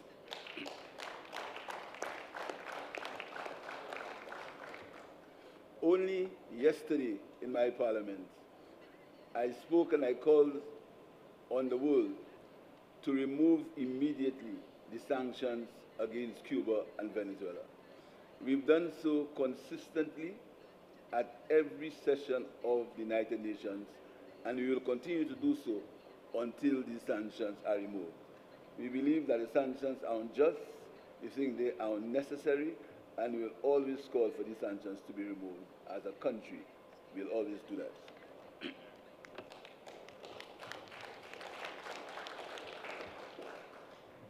We also condemn the genocide in Gaza. For over 30,000 people to have lost their lives since October is a cry against humanity. It's a cry against the conscience of all right-thinking men and women. And sometimes I wonder, how can people sleep when children are being murdered, women are being killed? Why is this necessary? And even though we are small, we believe and we call for an end to the hostilities in Gaza and the right of the Palestinian people to exist in peace. That is their right, and that is their history. We also call for an end in the hostilities in Haiti. Haiti is a sister CARICOM country, and Haiti has a right to exist. Haiti cannot be paying for its historical significance. Haiti has a right to exist, Haiti has a right to live, and CARICOM is playing a hand in ensuring that the people of Haiti get a just and lasting peace. It's difficult, but with the solidarity and with the help of our friends, we are sure that Haiti will sometime get its just in peace and play its role in the world. But Mr. President, I'm very happy to be part of this body. St. Lucia hopes to benefit from it, and we take your advice on air travel very seriously. That is why I have to leave in a while to get home today, because of the problems with air travel. Air travel is a problem in the region. It's more difficult to get to Antigua than to get to Miami. This is how air travel is a problem for us. We really have to do something about air travel for the region. We have several problems. Our problems of food security. We have to, and I noticed that on the ALBA agenda, there's a call for food security. We need to work together to solve these common problems. St. Lucia pledges its solidarity. St. Lucia pledges to be a full member of ALBA. And Mr. President, I wish you all the best in the elections. I wish the people of Venezuela all the best. I thank you.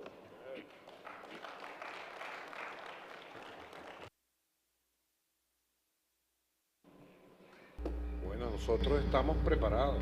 We are ready. With the Conviasa airline,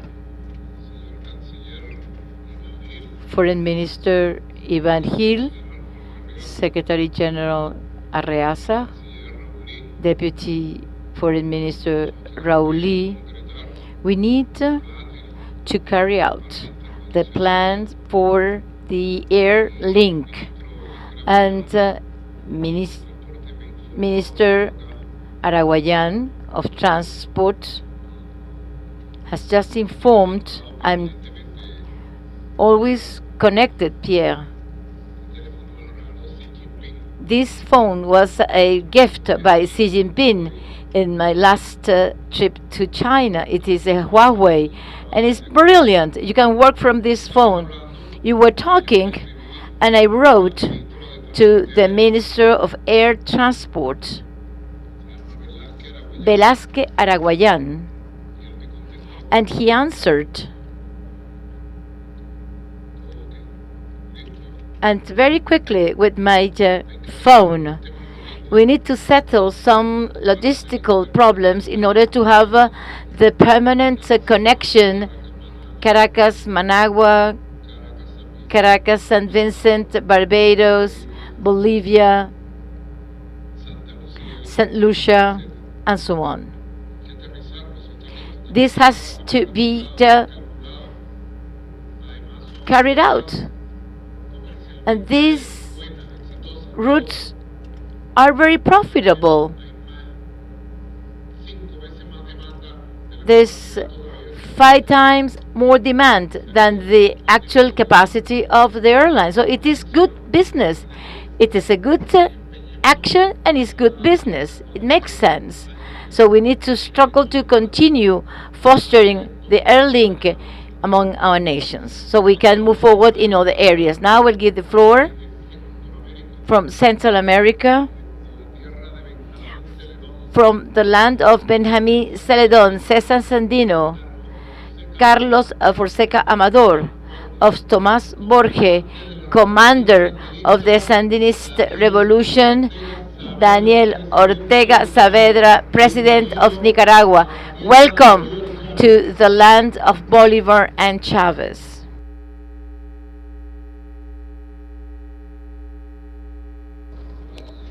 Thank you, Nicolás.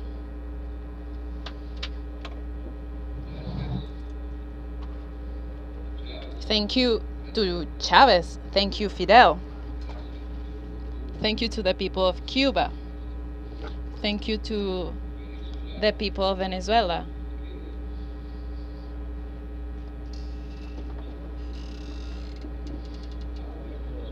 Who had the soul and the hearts so that we were able to give birth to this miracle. We are already in the 20th year of the birth of ALBA.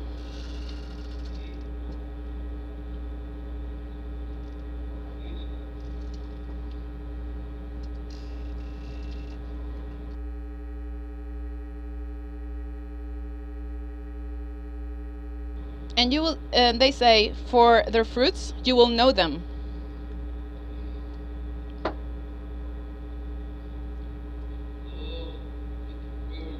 All of our peoples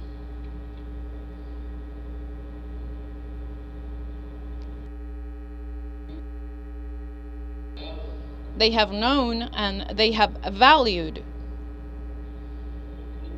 the fruits of ALBA.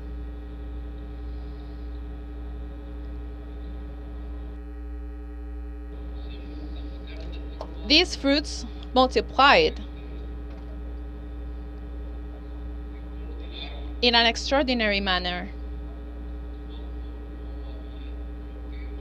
when there was no blockade or aggression against the Bolivarian Republic of Venezuela.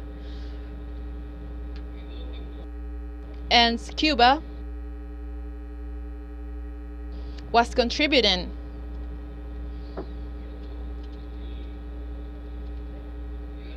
I remember that dialogue between Chavez and Fidel when they were talking about the Operación Milagro, miracle operation. Imagine the surgeries, the number of surgeries that we could carry out for our citizens. And today, in this 20th anniversary,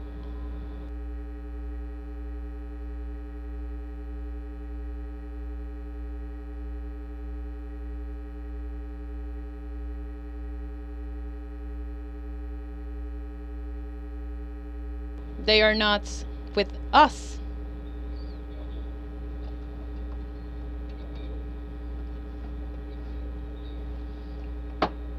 Rafael Correa is not joining us. He was extremely active in ALBA, but he's not here simply because in his land, in his country, a fascist government has been imposed.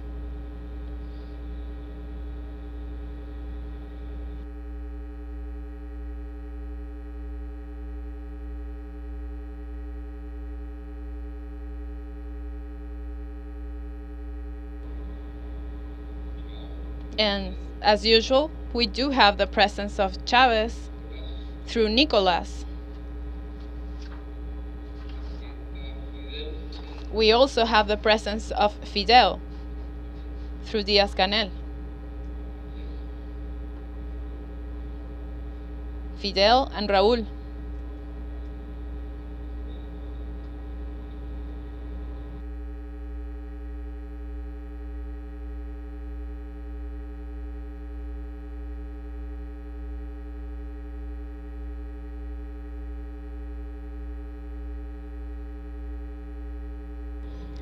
I was saying that Fidel and Raúl are present. They are here through Diaz-Canel.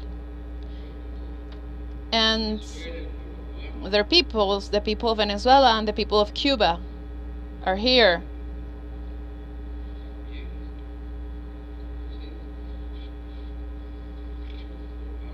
We also have the presence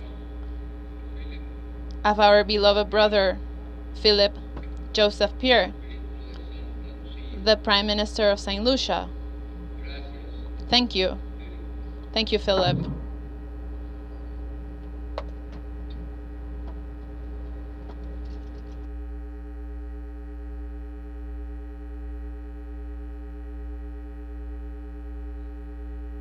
Thank you, Philip.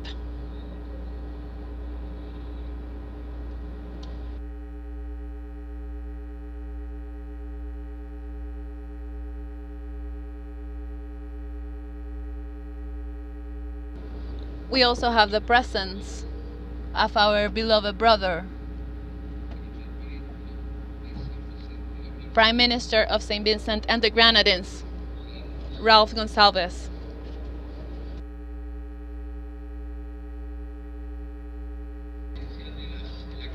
They were the president. They had the presidency of CELAC until very recently, and he has joined us in the anniversary of the triumph of the Sandinist revolution. His words always deep. Ralph, we are going to celebrate the 45th anniversary in June, so we will wait for you there. All of you are invited.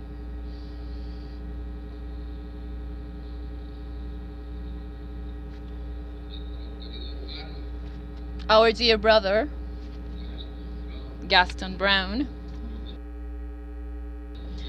Prime Minister of Antigua and Barbuda, our dear brother, Roosevelt Skerrit, from the Man community of Dominica, our dear brother, Joseph Andel, Minister of Foreign Affairs of Grenada,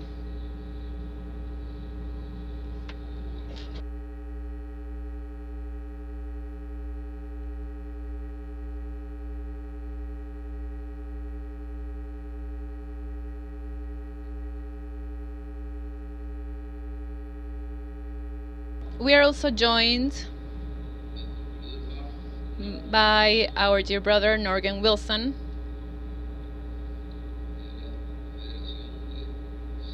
from the Federation of St. Kitts and Nevis.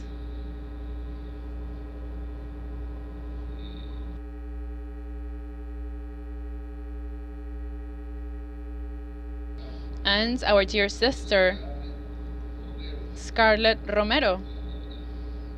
She is the ambassador of the people of Honduras. Our love and our greetings for the people of Honduras and Xiomara, all our love.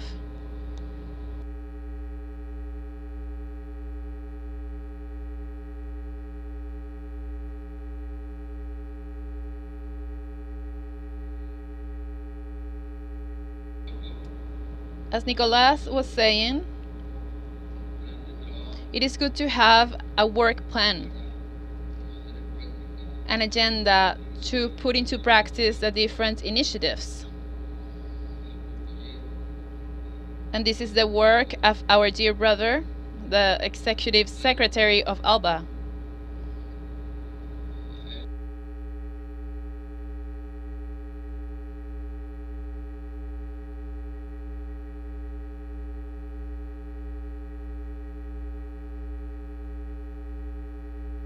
He will work along with his team,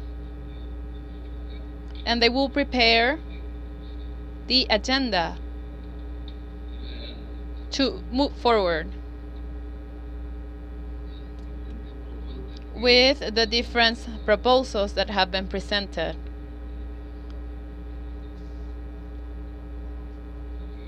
By the different delegates of ALBA.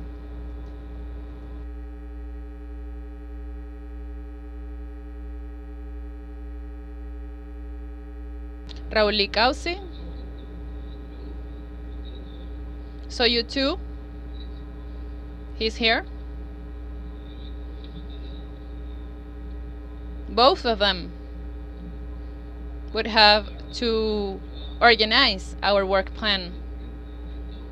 And this, of course, is a result of all the proposals that have been presented here. And of course, this is related to the struggle for peace.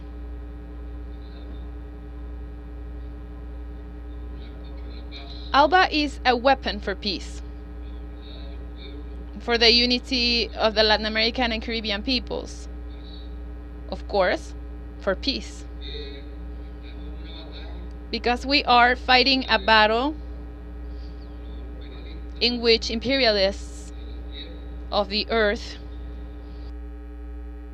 are trying to undermine, are trying to destroy, are trying to penetrate and overcome Latin American region and unity.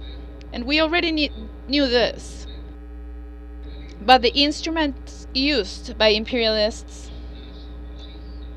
with Nazi fascism in Argentina and also Nazi fascism in Ecuador. So they are around the peoples, but they will have to be held accountable for this. And sooner than later, the Argentinian people, the people who saw the birth of Commander Ernesto Che Guevara, is going to be freed, liberated from that Nazi fascist.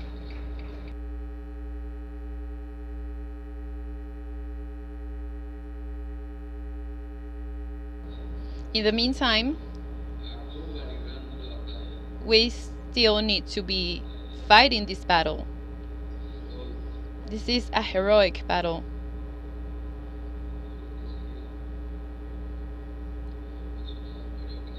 I was saying, and I have mentioned this in several occasions, when we were in the struggle,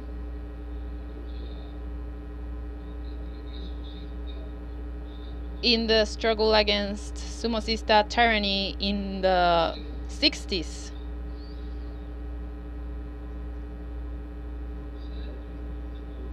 we saw the triumph of Cuba.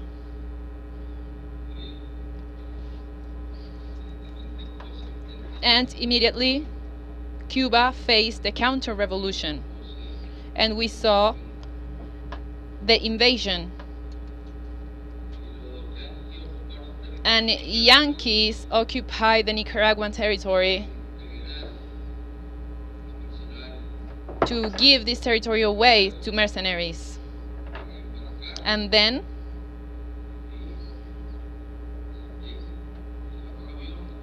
they also took aircrafts to fly over Nicaraguan territory. But there was also a Nicaraguan that rebelled against the Somoza tyranny. And he had left for Cuba, and he was a pilot. And this pilot, with Fidel at the forefront of the troop that was defending the revolutionary Cuba, he fought those mercenaries.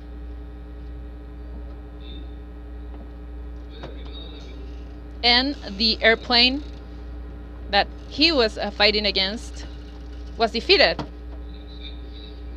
So he united the blood of the Nicaraguan people with the blood and heroism of the Cuban people.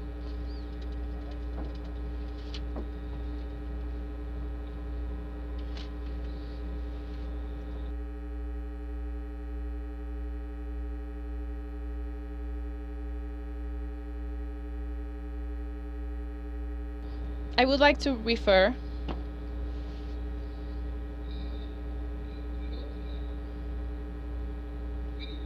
to, among others, crimes against humanity,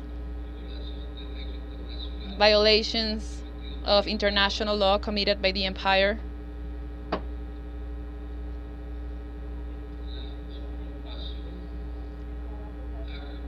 the arbitrary occupation of territories that should be defined in accordance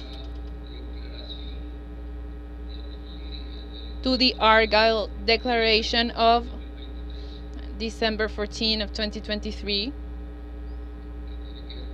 which is related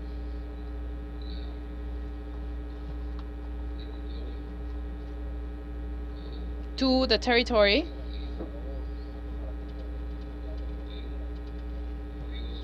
that is in negotiation with Guyana. But the negotiation is seriously affected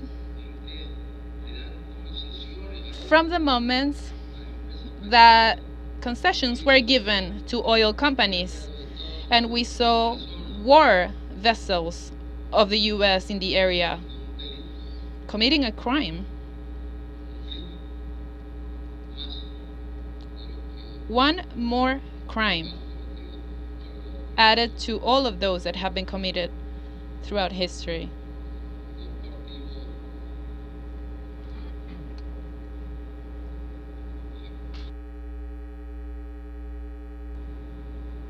We condemn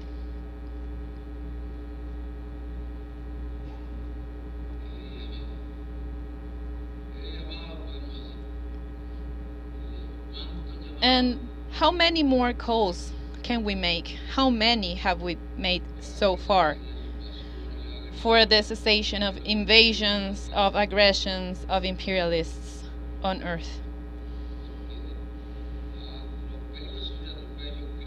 We see aggression after aggression, crime after crime, genocide after genocide, invasions, occupations, atomic bombs that have been dropped. It's the only superpower in the world that has dropped an atomic bomb. The American government, the American empire.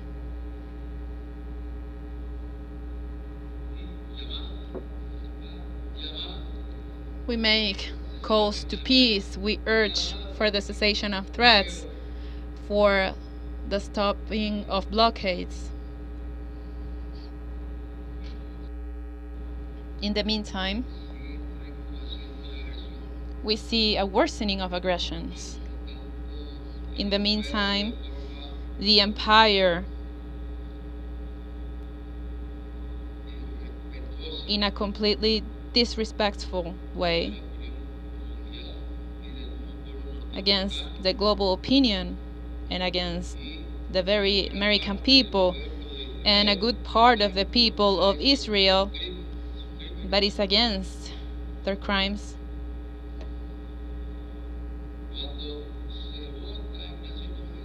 When they vote in the United Nations so that Palestine becomes a member of the organization as a state,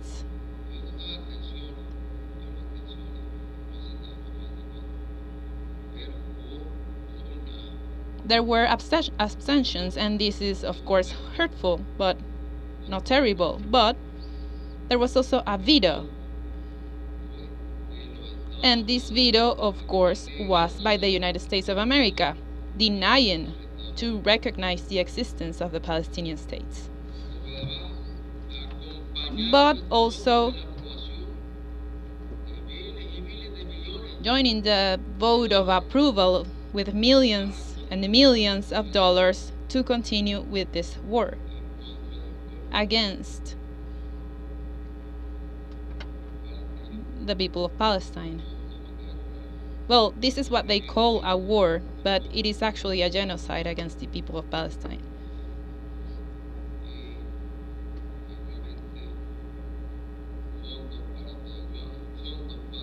They provide funds for Taiwan, resources for the Ukrainian regime, funds for death, funds for war.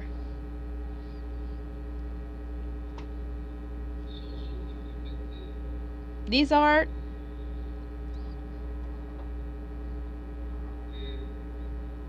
really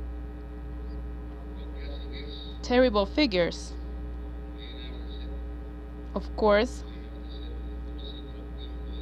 they enrage the hearts of peoples, even the people living in the United States of America going through difficult times, because they also have economic and social problems.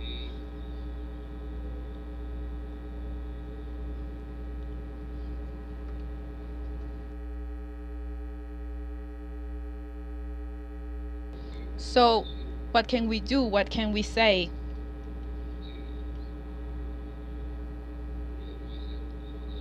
Yes, we can do some things. We can say some things. From ALBA,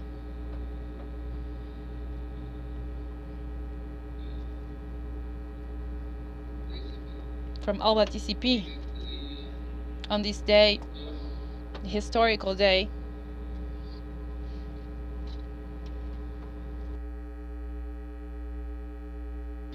I see it as a time in which Sandino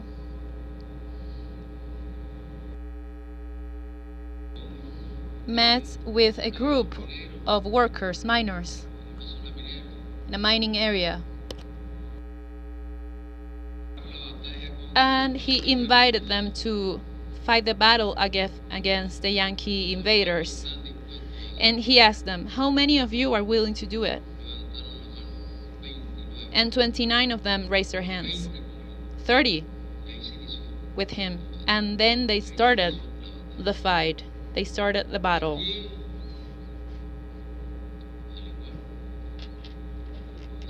Here, as Sandino,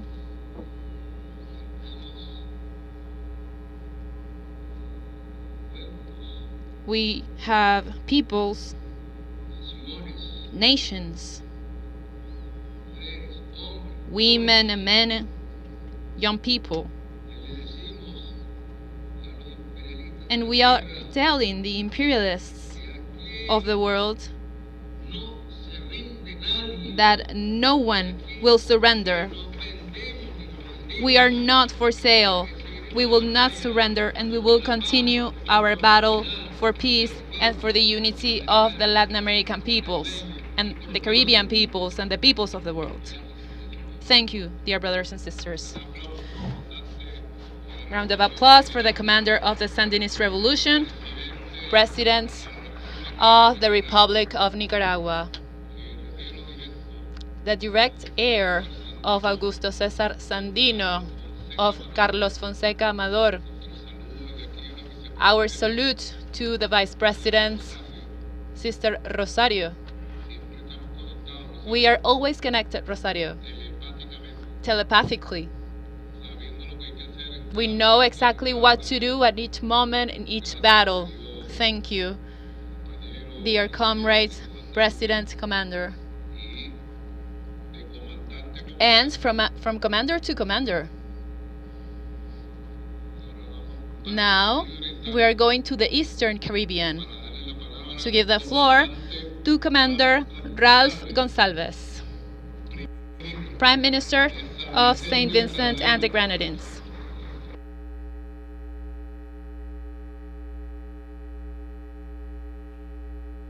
Muchas gracias, querido hermano Nicolás, colegas. Quiero agradecer the Bolivarian Republic of Venezuela, the government, and Nicolas for inviting us to this 23rd Summit of the Heads of State and Government of ALBA-TCP, and to do so in the beautiful and peaceful Caracas, a city in which across Latin America and the Caribbean there are unwritten memorials in the hearts and minds of our people for the tremendous work that Venezuela, its people, the Bolivarian Revolution, have done to our Caribbean, our America, and to humanity. I want to begin first with some preliminary comments and then some general ones, and make a few specific remarks.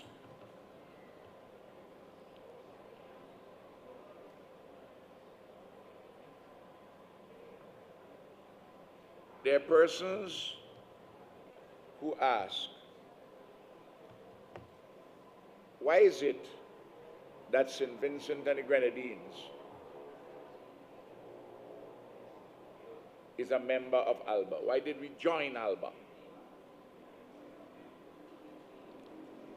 And I think in the 20th year of the existence of ALBA, it's important to restate first principles and what are the impulses, what are the ideas what are the circumstances which compelled St. Vincent and the Grenadines to be part of ALBA. And I would say that if there are other countries who have these perspectives and circumstances in the hemisphere, in Latin America and the Caribbean, to come forth to strengthen this remarkable organization. Being part of ALBA is an extension of the constitutional precepts of our country. In the preamble to our nation's constitution, the first affirmation is this: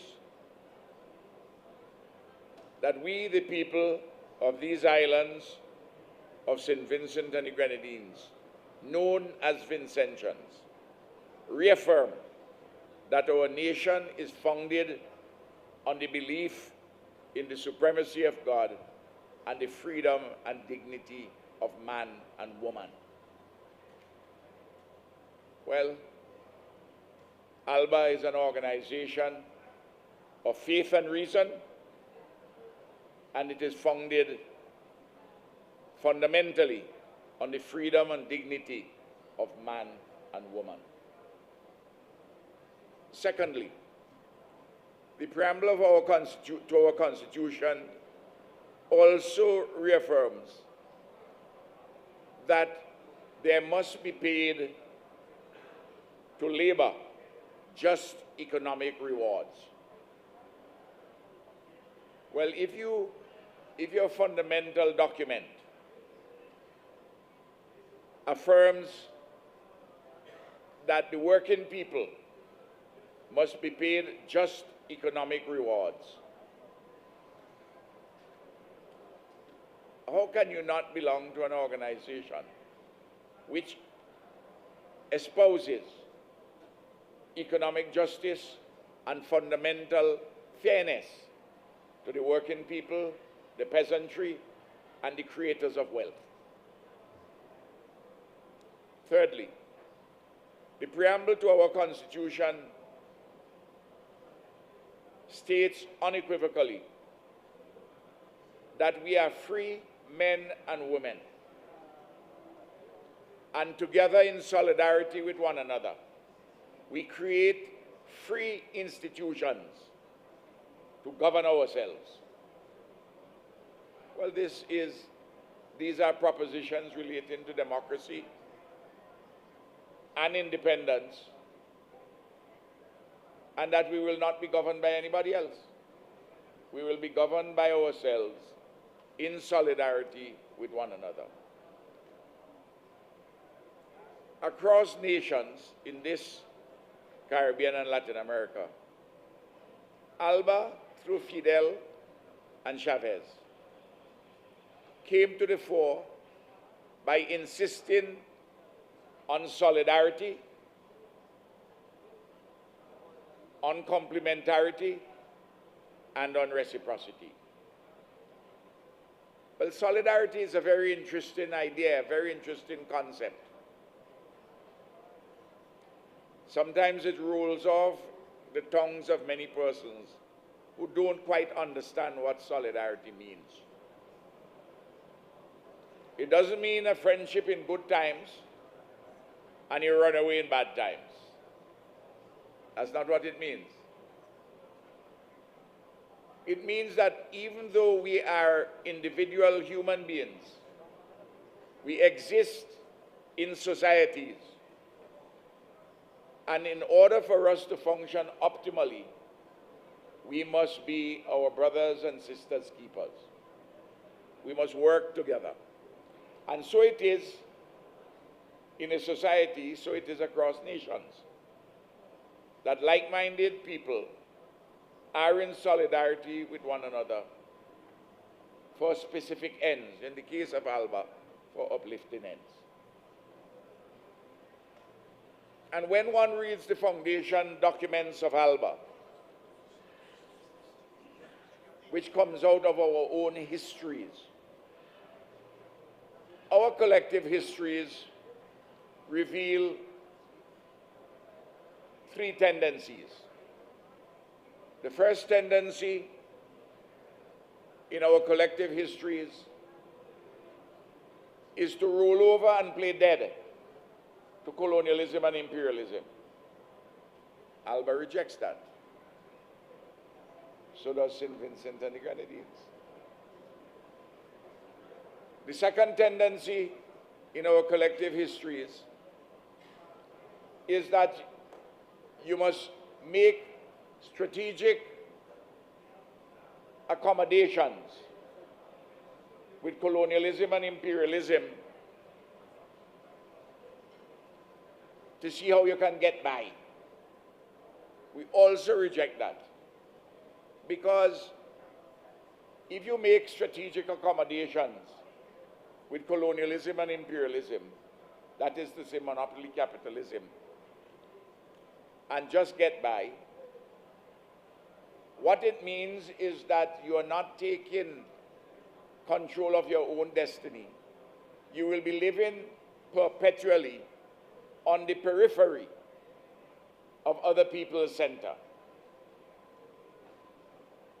And we are all created in God's image and likeness. Accordingly, we are not better than anybody, but nobody is better than us. So I cannot be, and our people cannot be, in a periphery, in some perpetual condition which is approaching damnation. We are important. We have our own independence. We have our history is one which is legitimate. And we are part of a civilization which has an authenticity and a trajectory for further ennoblement. The third tendency, which is connected to the comments which I've just made, in our history, is that of creative resistance. Nicholas said something that ALBA is, in the current circumstances, the way the world is organized and our hemisphere is organized, it is necessary and desirable for us to be permanent rebels.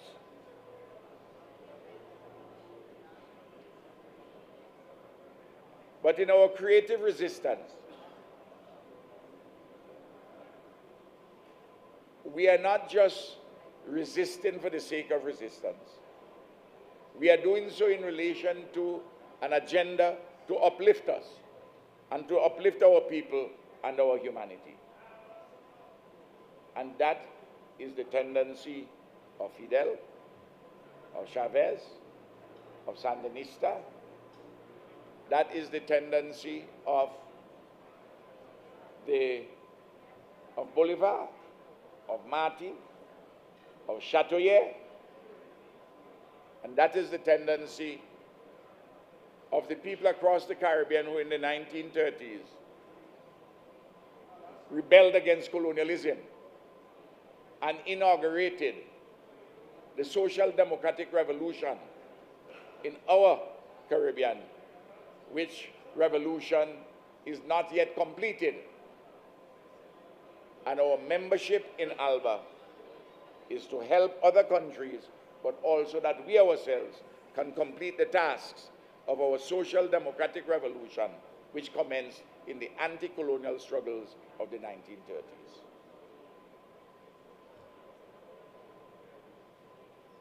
The government which I headed came to office in 2001, and we have been in office since then, 23 years. Winning elections every 5 years. We put to the people a compelling developmental narrative. Depending on our people, and our friends and our allies. And we advanced a quest to build a modern, competitive, many-sided, post-colonial economy, which is at once national, regional, and global. And ALBA and Cuba and Venezuela have been critical for us in building, embarking on our quest and achieving our quest, day by day, sweet Jesus, to build a modern, competitive, many-sided, post-colonial economy, which is national, regional, and global. And we're still in the process of building that out. I can provide chapter and verse about ALBA's assistance, fraternity, solidarity, complementarity, and also both sides involved in reciprocities.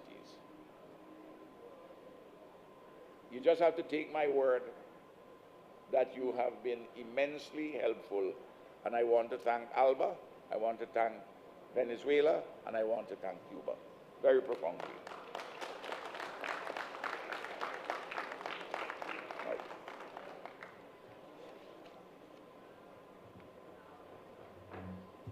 We ourselves have made sure that we contribute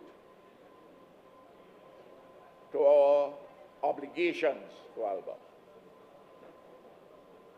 There are several cases, but I will never forget. In 2017, in Mexico, when the United States of America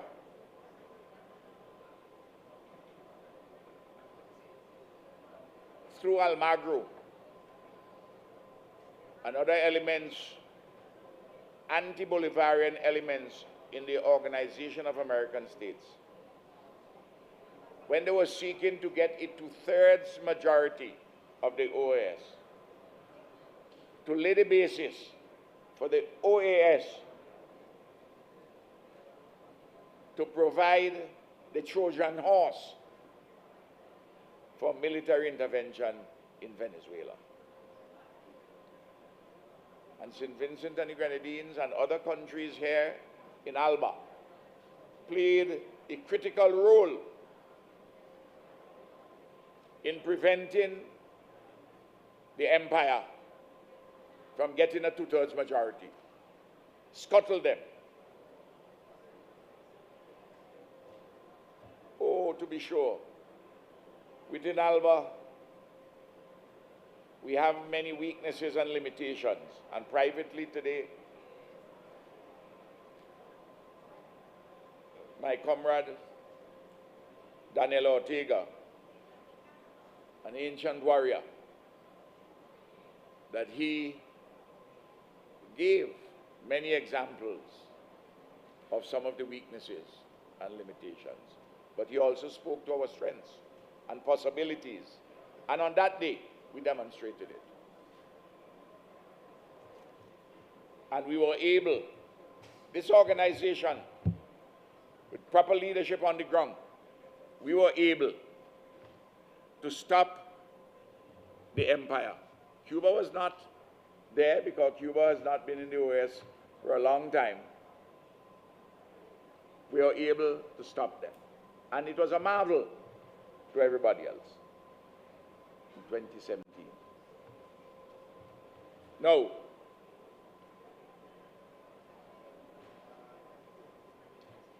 I want to ask all our comrades in ALBA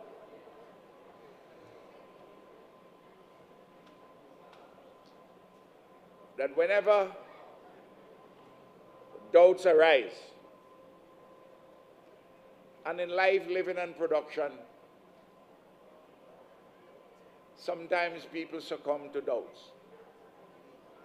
Even one of Christ's committed disciples, Thomas, he wanted to see the nails in the hands and the wounds in the side to be sure that he had been resurrected. So doubts may arise from time to time.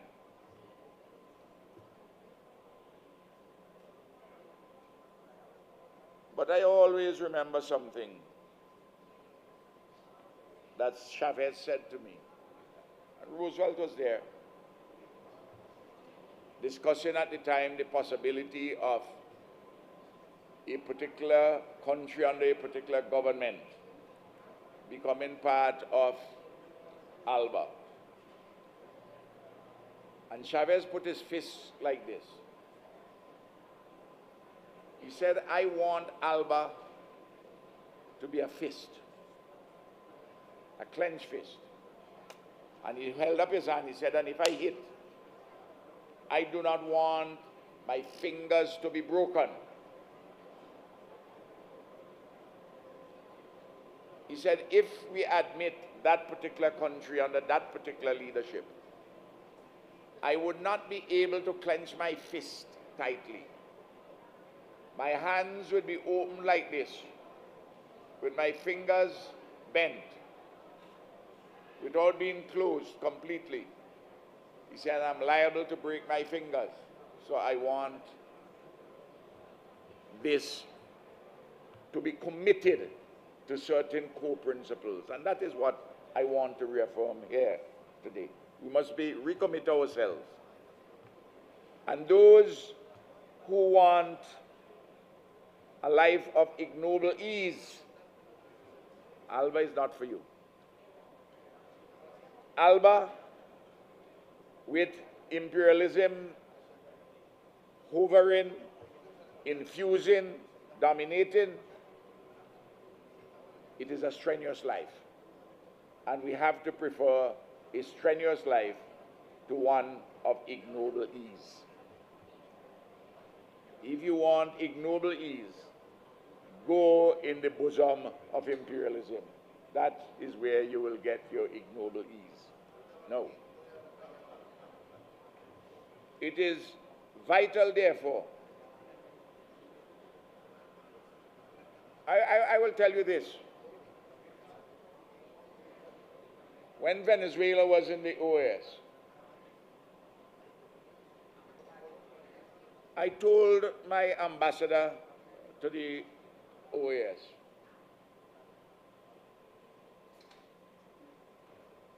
I said, your principal function in the OAS is to defend the Bolivarian Revolution in the OAS. That is your principal function. There are other important things, but I understood the importance of defending the Bolivarian Revolution in Venezuela. And that is why I urge everyone that those countries which are particularly under the bullseye of American imperialism, or imperialism generally, that is to say, Cuba, Venezuela, and Nicaragua, that it is our duty to defend the governments and the revolutionary processes in each of those three countries.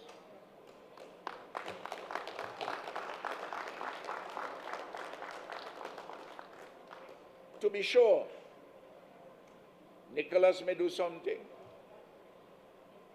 Daniel may do something, Miguel may do something, which you may not be 100% in approval of because you may not know all the facts. But you know enough to know that these are governments and these are revolutionary processes determined to uplift the lives of their people, to defend their independence and their sovereignty, and to have the optimal opportunities for their socio-economic advancement.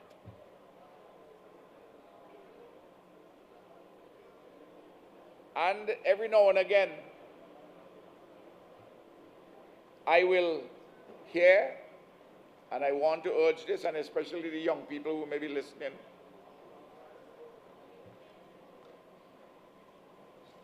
perfection is sought by some people when they come in with their propaganda. The only place that I know in the literature that you're going to find perfection is when you go past St. Peter, through the pearly gates, when you go into the heavenly city. On the earthly city, we are always going to have problems to deal with. It's how we are dealing with them, and it's with interest they are being dealt with. And we have been talking today, and the world has been talking about war, rightly so. War in Ukraine, war in Gaza, all about. One central, inescapable fact,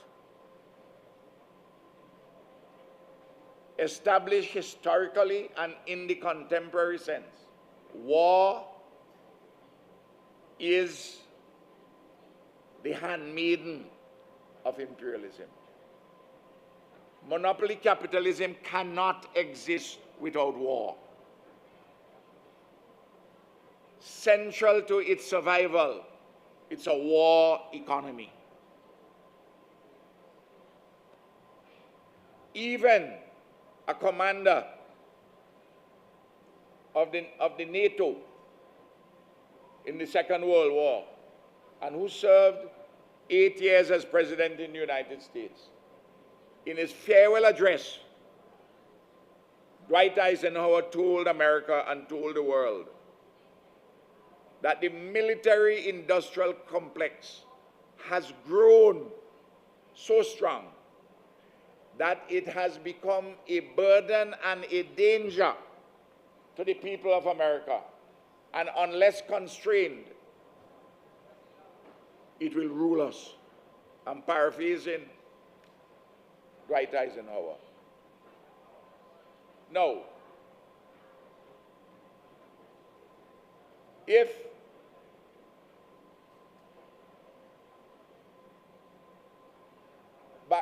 the barracuda comes out of the sea and tells me that shark is dangerous, must I not believe it?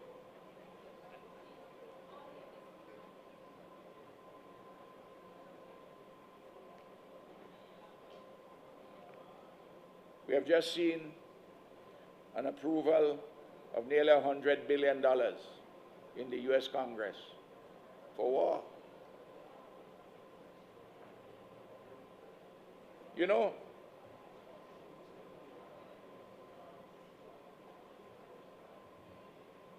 in the Declaration,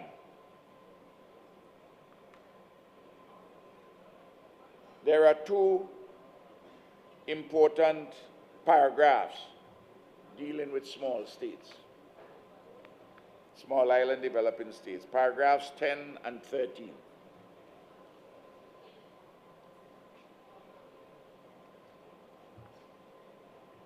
Now,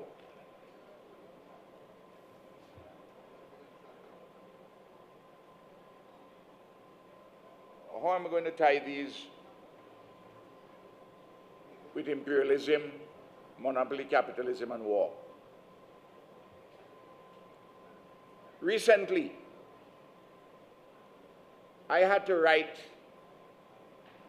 the heads of state and government of the 193 countries in the United Nations. I believe each head here would have gotten a letter, well, 2 letters from me. One directly to them, and one a copy of what I wrote the President of the World Bank.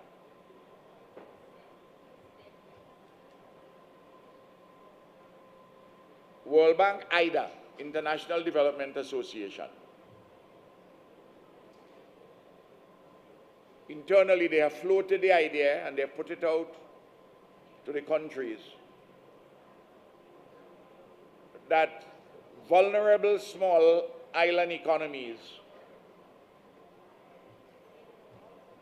which have generous concessional terms for loans from IDA, World Bank IDA, that from the next cycle, beginning next year, the middle of next year, that the interest rate will double and the term of years would be cut by 15 years for the amortization of loans. And what they have done is to shape the discussion to say they will have to take money from these vulnerable countries, which are not quite as poor as the poorest, to help the poorest. In other words, they are pitting the vulnerable against the poorest, rather than enlarge the sum of money to be put because of the climate change issues, which you have nothing to do about. They want the vulnerable to pay for the poorest. And we mustn't fall for that trap. But when you interrogate it and you talk to them, as happened recently at the spring meeting of the World Bank IMF, what they're telling you, not only are the developed countries putting less money into IDA, but they have to take some of the money to help those countries where they are war, like, for instance, Ukraine. In other words, apart from the rising prices and all the rest of things, supply chain disruptions, which affect us and raise prices for us, resources to deal with your vulnerability, for your hospitals, for your sea defenses and your river defenses and your schools. You can't get the generous terms because money has to go to the war in Ukraine. I want people, and I'm appealing to the young people, you must read and study. I don't just want you to get information off the internet. I want you to interrogate the information, turn the information inside out. Look for the truth or falsity of information. Arrive at knowledge. Test that knowledge further. Look for the relationships between phenomena and facts. To arrive at a deeper understanding, historically and comparatively. And then, when you have understanding, do like the ancient Hebrew people, apply your heart to wisdom in making your judgments. And then, your action. And don't go for the propaganda for which imperialism is well noted. Oh, I have suffered from their propaganda, you know. I have been a political activist. I've been an anti-imperialist political activist for 56 years now.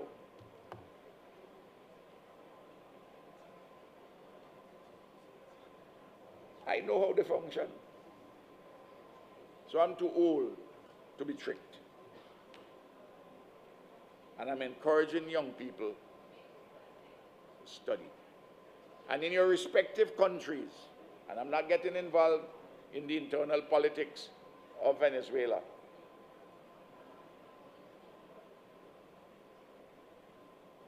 but what you have to do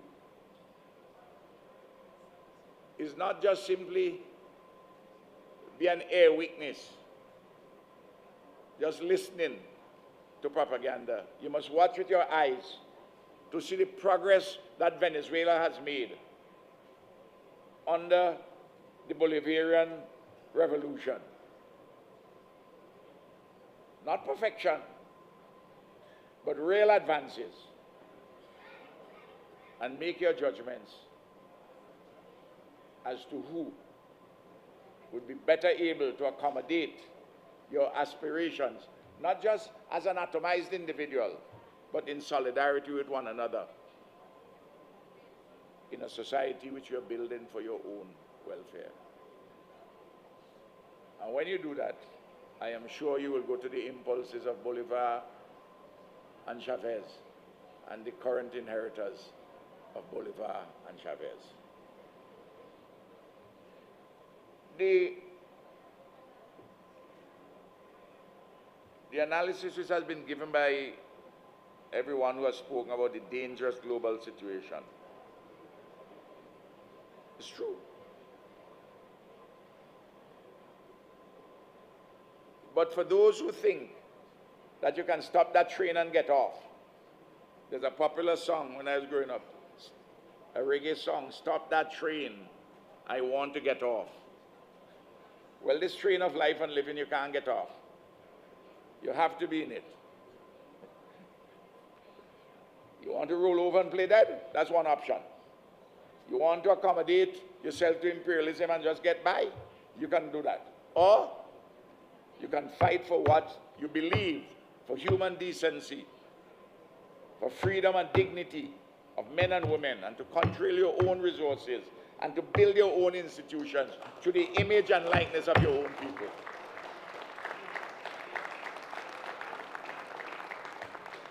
Oh, it's tempted to get off the train.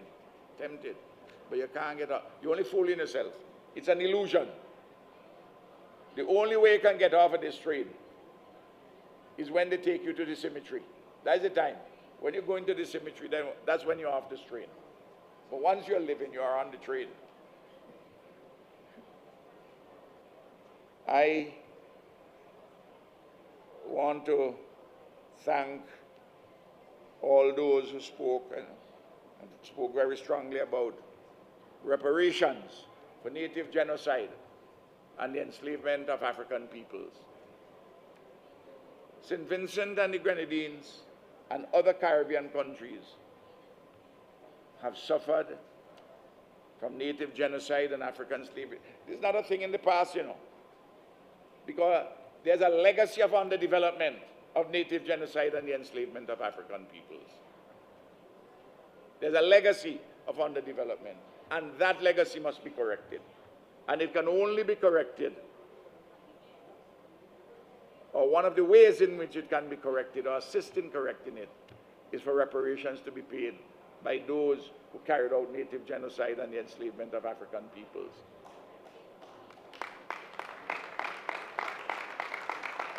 I'll say this, Nicholas. When we see genocide on the television from Gaza, we know that from our history, you know.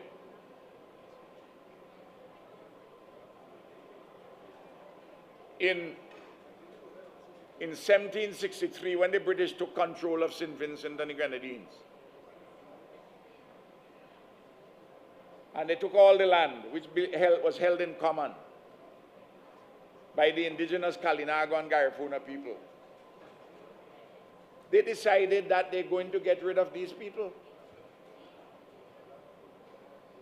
But for 34 years, the people fought until the resistance was defeated. And when the resistance was defeated, particularly the first and decisive phase of the defeat in 1795, when Châteauguay was ambushed and killed, they carried out large-scale genocide. Then who they didn't kill, they rounded them up and put them on an inhospitable island nearby. 5,000 of them. In 6 months, half of them died, and the other half died because they had no food or water. They sent them, they took them forcibly in the Bay of Honduras on Rotan Island, and from there they went to Honduras, to Nicaragua, to Belize, and to Guatemala. Exactly what was done in 1795 in St. Vincent and the Grenadines is what is being, by the British, is what is now being done more efficiently by the genocidal maniacs who currently rule Israel. And it is done with the support of the richest and most powerful country that the world has ever known. How can we sit back and allow that as a decent human race? And if you fight that, they start to say that you're against this, you're against that, and start to say a number of pejorative things. This is a litmus test for humanity. I am thankful for the paragraphs in the declaration relating to the strong stance taken here to condemn the genocidal and illegal economic and financial blockade imposed by the USA against Cuba, and about the question of the wrongheadedness, arbitrary unilateral declaration of Cuba as a sponsor of terrorism, and of course, we join very much in opposing the unilateral coercive measures against the Bolivarian Republic of Venezuela, which harm the ordinary men and women in Venezuela. I know if I'm in Venezuela, I'll be looking for a leader who is fighting against such sanctions. I wouldn't be going and voting for somebody who applauded the United States to punish my own country.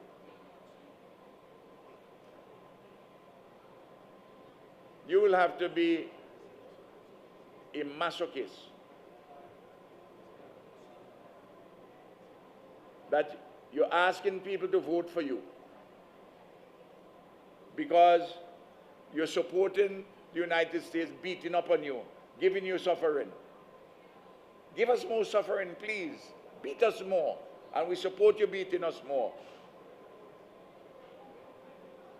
Stop beating us, however, if you kick out Nicholas and put somebody else.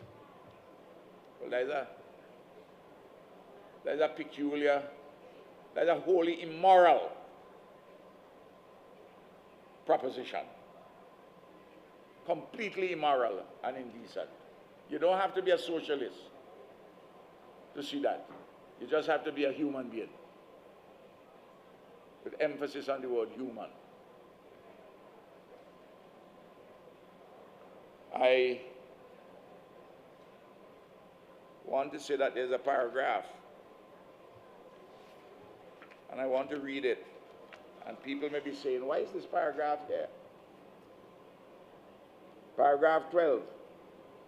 Reiterate our commitment to international efforts to put an end to colonialism in all its forms and manifestations. And in this regard, we welcome the Caribbean Regional Seminar on the implementation of the 4th International Decade for the Eradication of Colonialism to be held in May 2024 in Caracas, Venezuela. And there are people who will be saying, but what we are concerned about that in the Caribbean about? We don't have colonialism in the Caribbean. Well, I tell you something.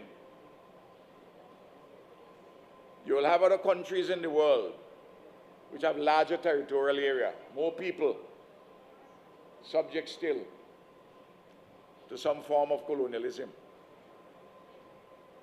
But the most territories in the world, in any one locale, which are still under colonialism,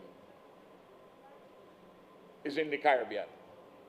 And I know young people, again, you're listening to me, you say, but Ralph, what are you talking about? You know, you have the 15 countries in the Caribbean, they are they're independent. What else you're talking about? Well, let me tell you the countries in the Caribbean which are still under colonialism.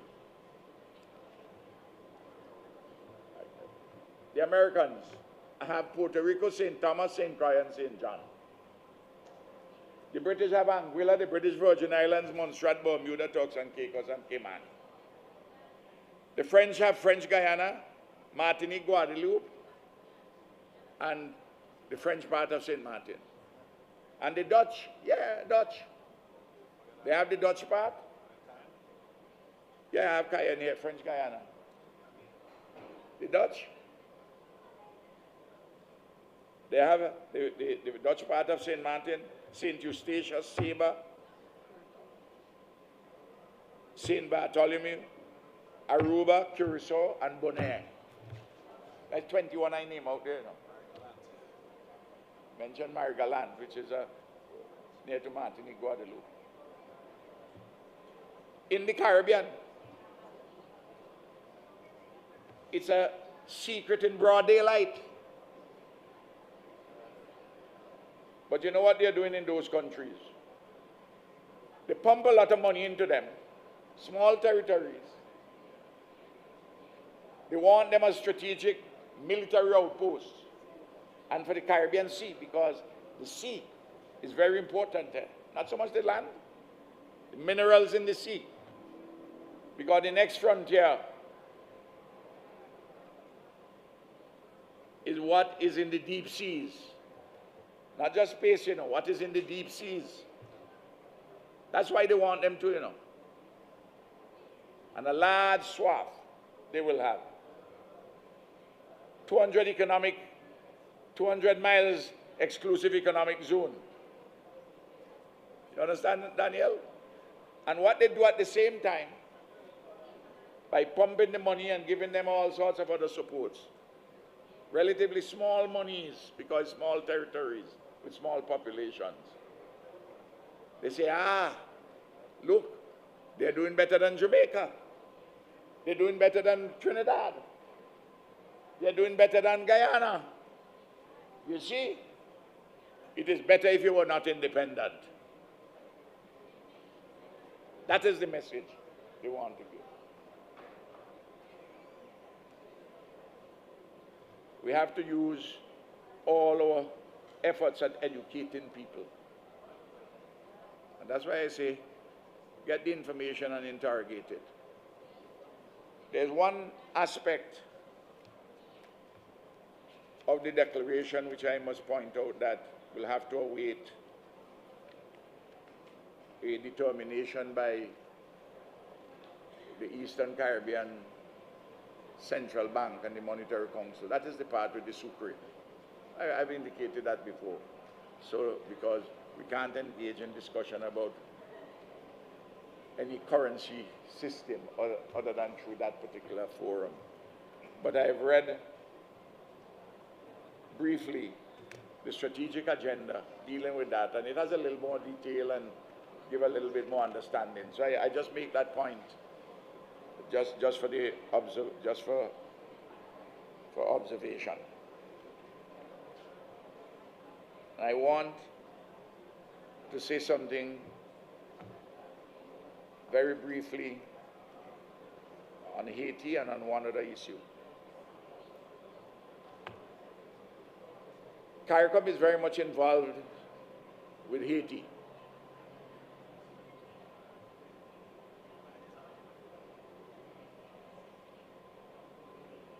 There's a UN Security Council resolution on Haiti.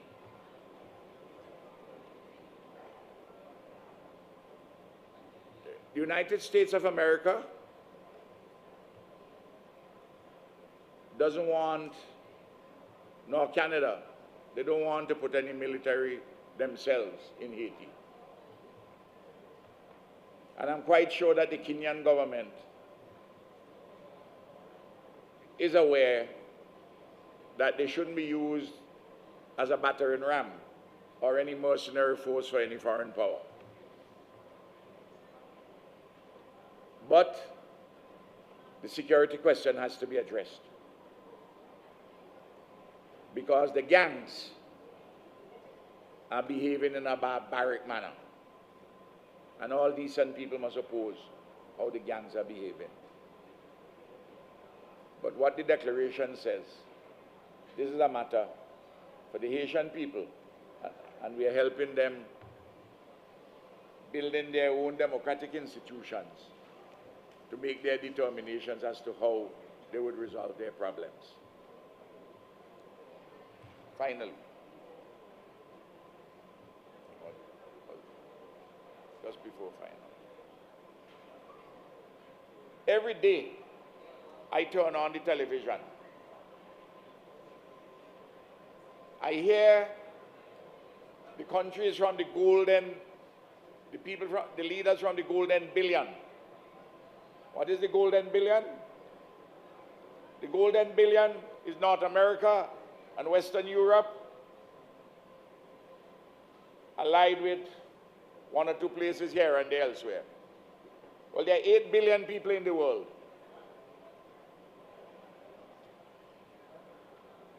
After plunder of the world's resources by the golden billion, from the 15th, 16th, 17th, 18th, 19th, 20th century and into the 21st century, after all their plunder and build up their countries on the basis of slave labor, the labor of indigenous people, you kill indigenous peoples when you don't want them, genocide. After all of that, you rob the resources, you contribute to the world, the environment being completely unstable. After you have done all that, you in the center, you are fine. But the periphery, well, even in the center, we see the poor and the working class people suffering. But the periphery suffers. And they think we are in the periphery. And in economic terms, they have us there. That's why we have to fight to come to center stage. And for our humanity, our manhood and our womanhood. What are they telling us? Hear the big lie that they're preaching to us. I haven't heard anybody speak about it today, but I have to speak about this big lie.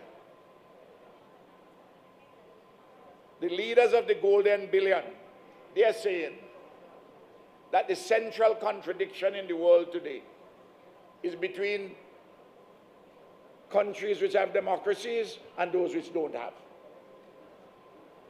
Democracy is defined through the prism of their own eyes. Well, I have an answer for them. The central contradiction in the world today, as it has been in the 15th, 16th, 17th, 18th, 19th, 20th century, and in the period where we are living now in the 21st century, is not about which country has democracy and which country doesn't have democracy, according to them. The central contradiction is who gets what, when, where, and how. Who determines what happens to the resources? Who gets the resources? How are the resources distributed? Who gets what, when, where, and how? That's what the struggle is about. And that's what the struggle has been for the last 450 years, 500 years since colonization of this particular part of the world. And if you don't believe that, well, you're fooling yourself. I don't accept their facile hypothesis about where the central contradiction is. And for us to strengthen ourselves more, in addition, Nicholas, to what is laid out and what you have said, I want specifically, again, to ask that the ALBA countries, either by themselves or in conjunction with other countries outside of ALBA who may wish to join, we need to set up a company, a shipping company, to lease 2, 3, how many ships to transport goods.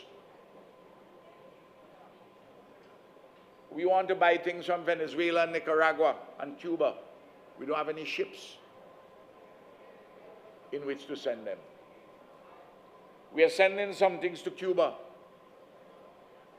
The ship reaches Jamaica, it has to unload, then goes to Miami to do something, because if the goods are bound for Cuba and those goods go through Miami, they will seize them. So the ship has to come back to Jamaica, load them back on, and take them to Cuba. In the 1920s, early 20s, there's a young man who was only 30-something years old, Marcus Mosiah Garvey, who led the largest black organization of African peoples anywhere in the world, ever, a Jamaican. He had branches all about. He had also here in Latin America and in Central America, you know, strong bases in Panama and in Costa Rica, in the United States, in Canada, throughout the Caribbean, in Western Europe. Marcus Garvey, with an organization called the Negro Improvement Association, he established a Black Star Line, a shipping company. He had 2 ships run by black people, including Caribbean people. Of course, the FBI found a way to bring Garvey low. He came to court and he was jailed, but he had 2 ships. He was an uppity black man. Racism played a big part in bringing him low. The point I want to make, we have been independent for so long, Nicholas. You want to tell me, certainly I make the same point in CARICOM. We have had independent countries in CARICOM since 1962. You want to tell me that we can't form a company? Marcus Garvey can do it with an organization in the 1920s when he's 30-something years old. And we can't do it? We must be to set up a shipping line. I want to buy things from Nicaragua. You have a fantastic food production. I was there. You have food security over 90%. It's magical. I want to buy things from you, but I don't have any ships to bring them. The air connection is very important, which you have worked on. I want the leadership of ALBA. I want us to examine seriously merchant shipping. Let us have ships. Don't keep us at the mercy of those who only interested in plying between North America and ourselves. Please. Thank you very much.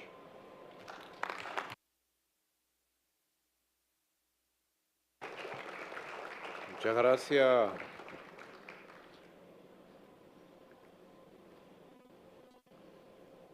Muchas gracias a esta fuente de sabiduría ancestral que es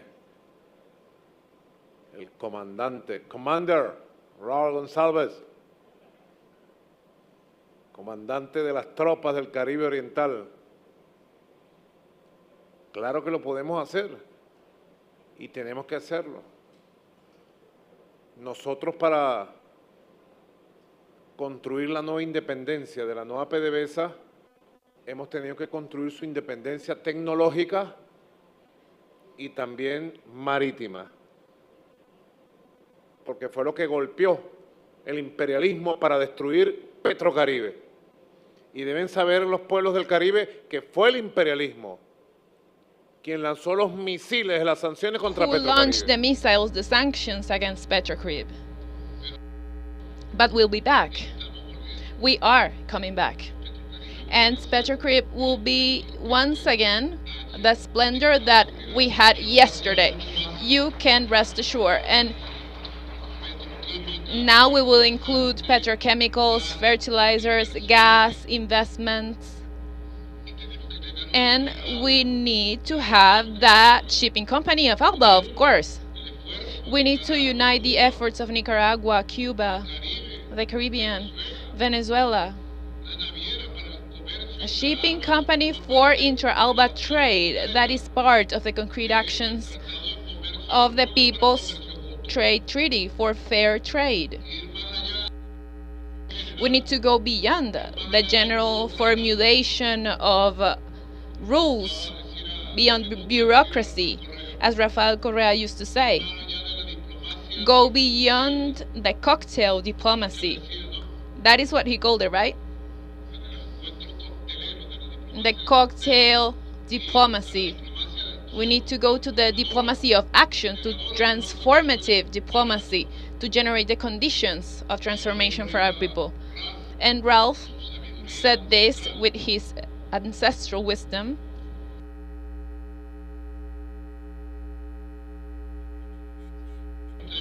When the far right of Venezuela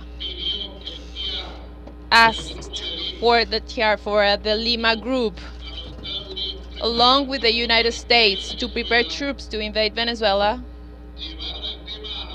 they took this issue to the OAS. And we were already liberated from the OAS. We left this organization, that garbage that is the OAS. And those who stopped this decision to invade Venezuela asked for the oppositional far right of Venezuela was ALBA, the peoples of the Caribbean, the peoples of Central America, the dignified governments that were represented in this organization at the time. And this is the truth. It was one of the great victories we had to stop the madness to invade militarily our country. And the people of Venezuela does not forget this. It is not only about the economic sanctions, the sanctions against the companies, against workers. The sanctions, as you know, they took Venezuela from having an annual income of $54 billion in 1 year to $700 million. And even today, we are working progressively for our recovery, but today we only go above 10% above what Venezuela used to have. So we learned to do a lot with nothing, with very little.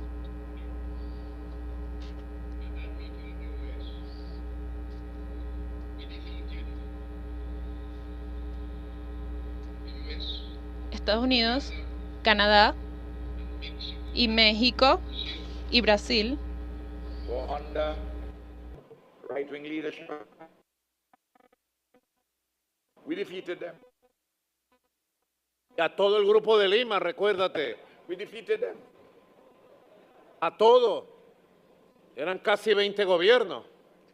20 governments. En el sur, Bolsonaro. In the south, Brasil, Bolsonaro. In Brazil, fascism.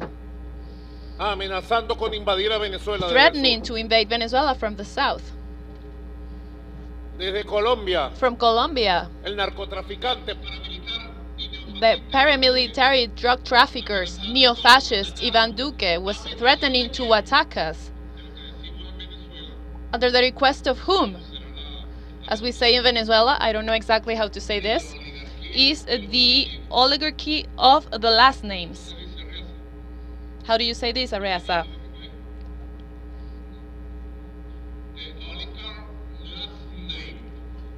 The oligarchy of the last names. Is that okay?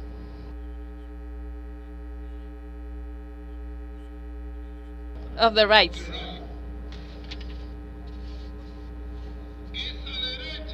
That right. But rest assured, brothers, presidents, prime ministers, social movements of the world and peoples of the world, that these people is being prepared to give a historical lesson to the fascist rights, to that imperialist rights, to that warmongering rights, that asked for the invasion of Venezuela and that asked for the sanctions. Be completely assured of this. You will see this. Your eyes will see this. In the name of God, Almighty, Creator of heaven and earth, and our Lord Jesus Christ, and Bolivar, and Sucre, and Tupac Katari, and our heroes, men and women, you will see this. We were saying in the private meeting, and each of you have already reaffirmed this,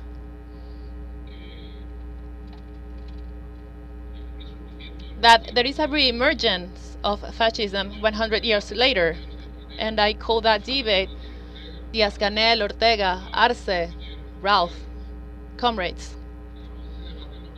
We need to have this debate in each of our countries. Executive Secretary, Mr. Jorge Arreaza. We need to promote that debate.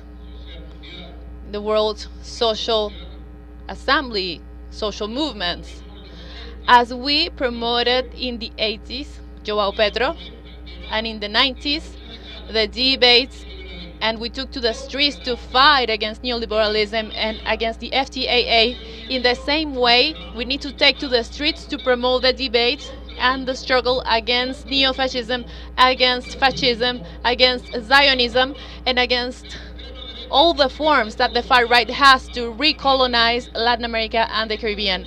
Because what is Milei doing in Argentina? He's giving it away as a colony. There is an audio, I know, I'm sure you have heard this, an interview of the President of the US, Joe Biden. I don't have it here to show you, where a journalist of a radio station asks President Biden, please explain that phenomenon that is going on in Argentina with Mr. Milei. And he says, well, it is a little weird. It's funny because he's giving us a military base for nothing. He's giving us all the natural resources for free. He's giving us all of Argentina for free to the United States. It is a little suspicious, he said. He was trying to play it as a joke, but it is true, it is neo-fascism. And in Brazil, Bolsonaro, supported by whom?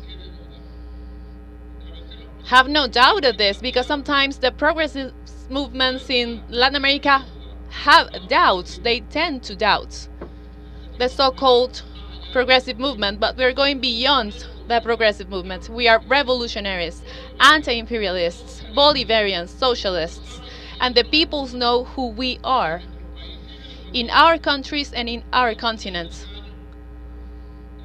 Sometimes they deceive people, believing that imperialism can favor the social changes in Latin America and the continent. We have a negotiation with gringos.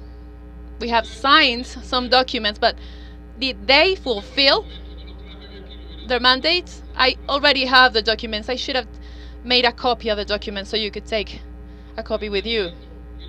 But we can read all of that. They signed it, but they did not comply with anything written in those documents. That is why I said, as a man of peace that I am, as a people of peace, because I believe in diplomacy, I believe in the words. We are warriors of the streets, but we are also people who have words. We keep our words, and we learned this from Bolivar and from Sucre. And I told this yesterday to the prosecutor of the International Criminal Court, and I had a long discussion with him. Humanitarian law of war was born here in the state of Trujillo on November 21 and 21st, 1820, in the signature of the amnesty agreements with the Spanish army, in recognition of the then Republic of Venezuela as presided by Bolivar, and the regularization of war. That was an agreement. So we have a past of diplomacy, deep diplomacy in our America, and it is Bolivarian. And I also learned this from my teacher, Hugo Chavez Frias. He made me from a congressman into a foreign minister. And then I met you, and I learned the value of the words, of understanding, of negotiation, of the agreements, and of fulfilling what we say and what we write. But imperialism simply deployed this deceitful diplomacy, and we always knew what they wanted. In each negotiation, Diaz-Canel, we discovered a different conspiracy. 5 conspiracies we uncovered last year. 2 of them to try and assassinate me.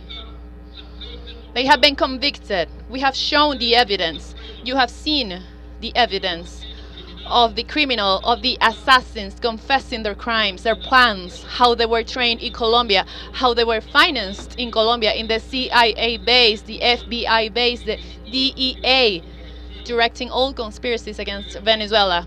You have heard in the radio, have seen on TV in your countries. Have you seen any of this in the media? Have you seen any of this in social media? This is completely silenced, complicit silence. And this year we have dismantled 4 conspiracies, 2 of them to kill me. And who is behind this? Imperialism and the far right. That is why I tell this to our people. And in Cuba, we remember the huge Argentinian, Latin American, Ernesto Che Guevara. An expression, I don't know if this can be translated. I will say it in Spanish, and then the translators will see if they can translate it. But Ernesto Che Guevara said, in a speech before the working class of Cuba, he said, "To American imperialism cannot be believed, not even a little bit, not even an itty bitty." He was paraphrasing a comedian of the time, Cantinflas, a Mexican comedian, was very famous. So we need to continue in this path, our path. Latin America and the Caribbean has options. It has an alternative. We do have it. And the alternative for our people is the path of independence, sovereignty, and socialism. The alternative of ALBA. So let us strengthen ALBA with much love and passion.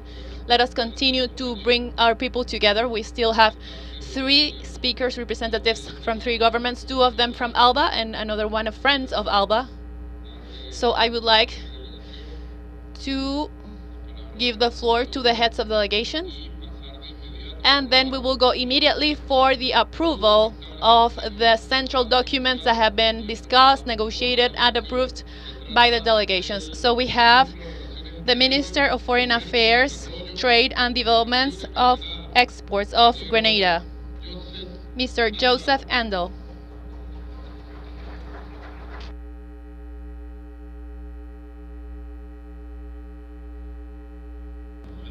Muchas gracias, presidente Maduro. Jefes de Estado y Gobierno, jefes de delegación, General Secretary or Secretary General of ALBA, other comrades, good evening. And once again, it's a pleasure to be on hallowed ground. ALBA gives us the space to address our shared challenges and to find strength in numbers. The Bolivarian Alliance has proven to be an effective vehicle for regional integration and unity. It is in that spirit that we in Grenada continue to support the notion of Latin America and the Caribbean being permanently recognized as a zone of peace. Our shared knowledge and experiences offer a unique opportunity for technical cooperation and mutual assistance among our membership. Venezuela and Cuba have been shining examples of regional and international solidarity. In fact, just about 2 weeks ago, Prime Minister Dickon Mitchell of Grenada led a delegation to Cuba to celebrate the 45th anniversary of the establishment of diplomatic relations between our two nations. And during that trip, we were able to sign a number of important collaboration agreements covering areas such as health, education, agriculture, aquaculture, climate resilience, among others. When we take all of this strong showing of solidarity, selfless internationalism, we must continue to oppose and to call for an end to the unjust and illegal economic and financial blockade of Cuba imposed by the United States of America. And we also call for the removal of Cuba from this unilateral, arbitrarily drawn-up list of so-called sponsors of state terrorism. On the question of Haiti, in Grenada, we believe that any solution to the problems in Haiti must be led by the people of Haiti. But we also call on those who historically have pillaged Haiti and have bled it to the point where it is today to make restorative justice to the people of Haiti. Enough of the talk. Palestine is a blight on the conscience of humanity. The so-called civilized world continues to blatantly show the hypocrisy. On the one hand, they arm one of the most advanced and menacing military machines on earth to the teeth. And on the other hand, they cry, "You're killing too many civilians." We would like to know how many is just enough. And they turn around again with their usual hypocrisy and they drop 2 little pallets of food for starving people to scramble and be crushed to death. We are a small country, but we understand the principles of humanity, of human dignity. And we therefore call on all the peoples of the world to put pressure on your governments to end this heinous act that is being perpetrated in broad daylight before all of our eyes. History will not be kind on this generation if we continue to sit on our hands and pretend we do not know of the massacre taking place daily in Gaza. Mexico, Ecuador. As flawed as the international system is, there are some things that continue to hold us together. And if we do not condemn unequivocally the invasion of sovereign Mexican territory by the government of Ecuador, we'll be doing the whole world an injustice. Grenada lends its voice to those who call on the government of Ecuador to do the right thing, to respect the right of asylum, and to pay full respect to all of the relevant international laws and conventions. Ladies and gentlemen, at the end of the day, it is our mutual respect and shared empathy for common issues that will strengthen the effectiveness of our multilateral space and better position us to collectively face global challenges. I thank you very much, and on behalf of my delegation, I wish to thank the government and people of Venezuela for your gracious hosting of this summit. Thank you. Bueno, ahora vamos a entregarle para un saludo Los organizadores de esta cumbre. Now we'll give the floor to the head of delegation of St. Kitts and Nevis, Norgan Wilson.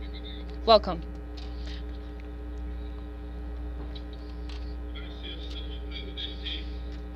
Gracias, señor presidente.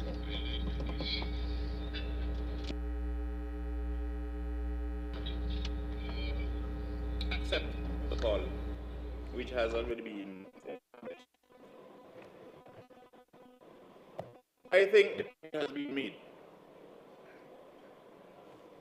I speak on behalf of my government and the people of St. Kitts and Nevis. It is important for us to continue to support ourselves as a body, as an organization, ALBA-TCP.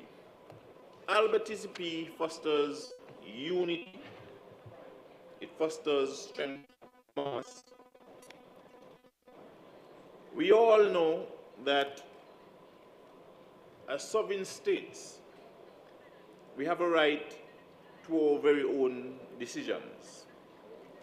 We can say, or I can say, with absolute certainty, that while we may have some differences, we also have many common objectives, as well as many common challenges. And if we work together in this body, ALBA-TCP, we will be able to resolve many of these challenges. There is a sentence in the concept note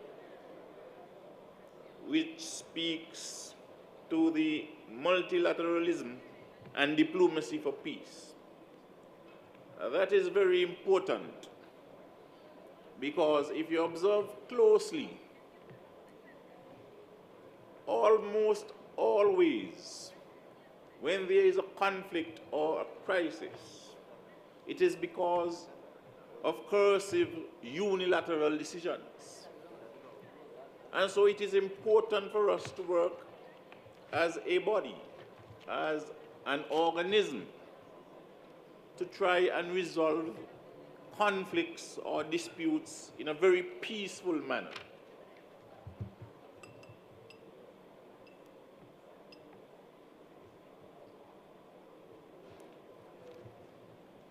It was said earlier today in the private session that our natural resources are like oxygen for the United States and many of the developed countries in the world.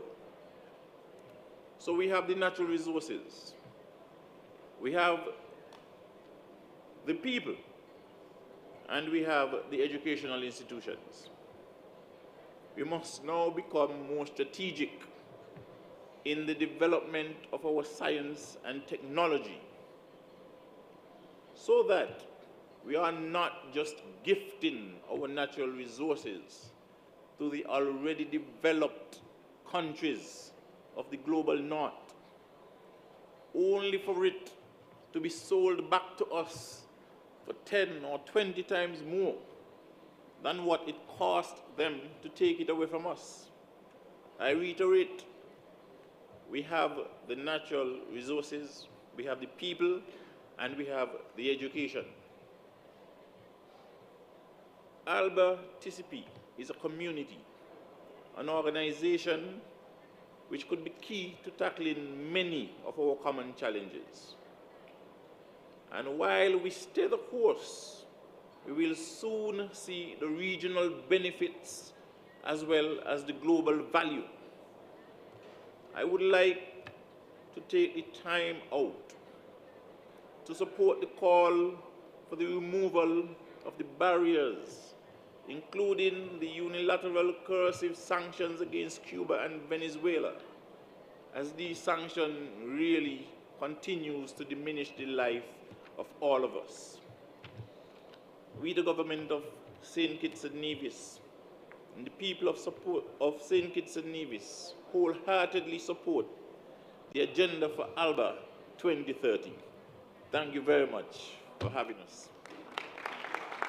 Muchas gracias, y ahora vamos a recibir el saludo. Now we will have the very special remarks of Honduras with the head of delegation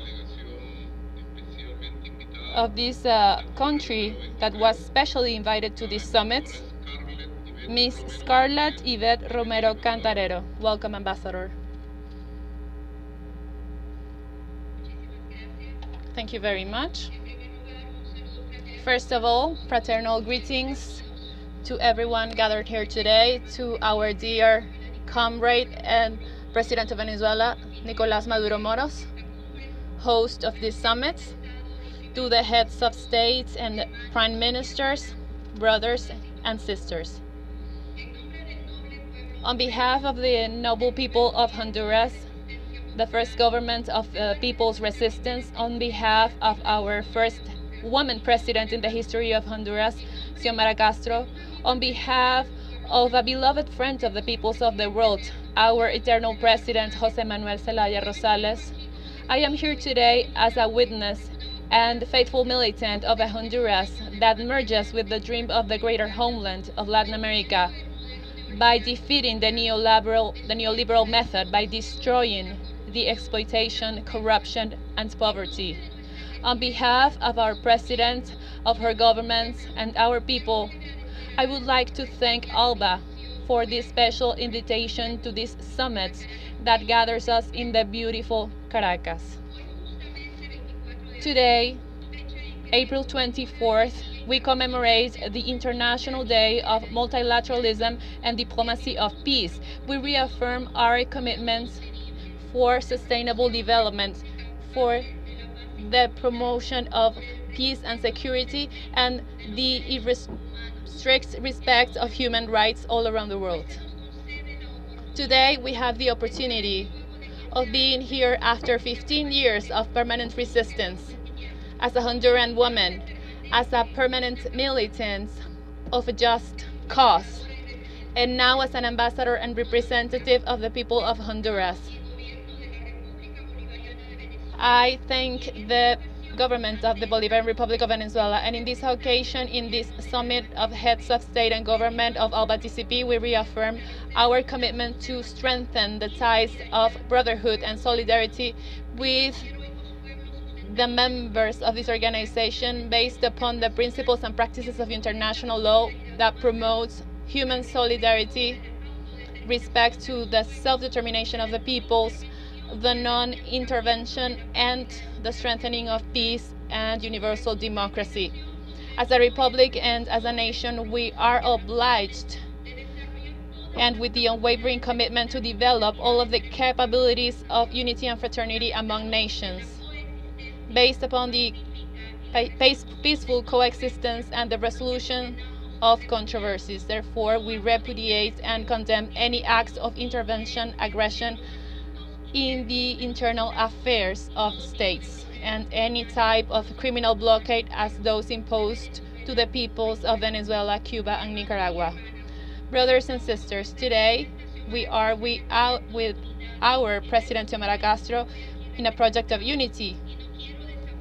And I would not like to miss this opportunity to invite you, dear heads of states, your countries, your delegations, and social movements to join us on June the 28th to remember the historic feats of 2009, in which ALBA played a main role and was essential for the defense of democracy in our country and fought for the peace of our region. ALBA was at the time, and it still is, a shield of hope, unity, strength, an alliance of brothers and sisters, to whom Honduras will be eternally grateful. And as our president says, our beloved Xiomara, we shall never forget that we're still resistant. We will prevail. Thank you. We will prevail. June 24, 2009. That was the last summit that we had in Honduras.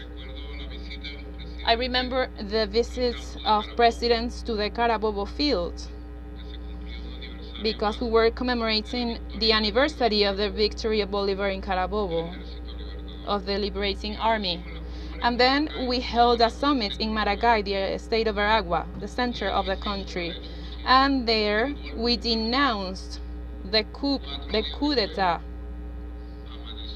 And 4 days later, we had the coup d'etat in Tegucigalpa. President Zelaya was kidnapped, he was shot, and he was saved by the hand of God. He was thrown in the runway with his hands tied in San Jose de Costa Rica. Half an hour later, there was a plane of ALBA with the Deputy Foreign Minister Arias Cárdenas. We rescued him and we started the battle of resistance of the people of ALBA. Of course, time has elapsed, and here we have Honduras of resistance. So from here we send very special greetings and a fraternal embrace to President Xiomara Castro and to our comrade Mel Zelaya. Here we have the 3 main documents. I don't have a gavel here to take a vote. I think this cup can be broken.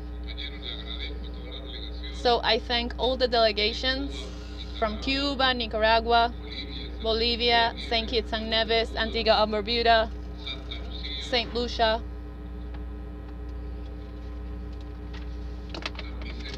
St. Vincent and the Grenadines, Grenada, Honduras, Dominica.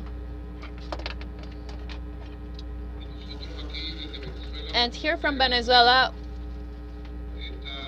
we thank you for your attendance to this 23rd summit at a very important time of Bolivarian counteroffensive,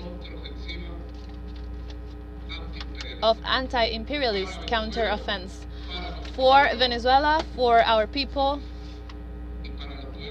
and for the peoples of our America. So we have 3 documents, 3 doctrinary, conceptual, and action documents. So I'm going to submit these documents officially for your consideration. The first one is the declaration of the 23rd Summit of Heads of State and Government of ALBA-TCP toward the 20th anniversary of the foundation of ALBA.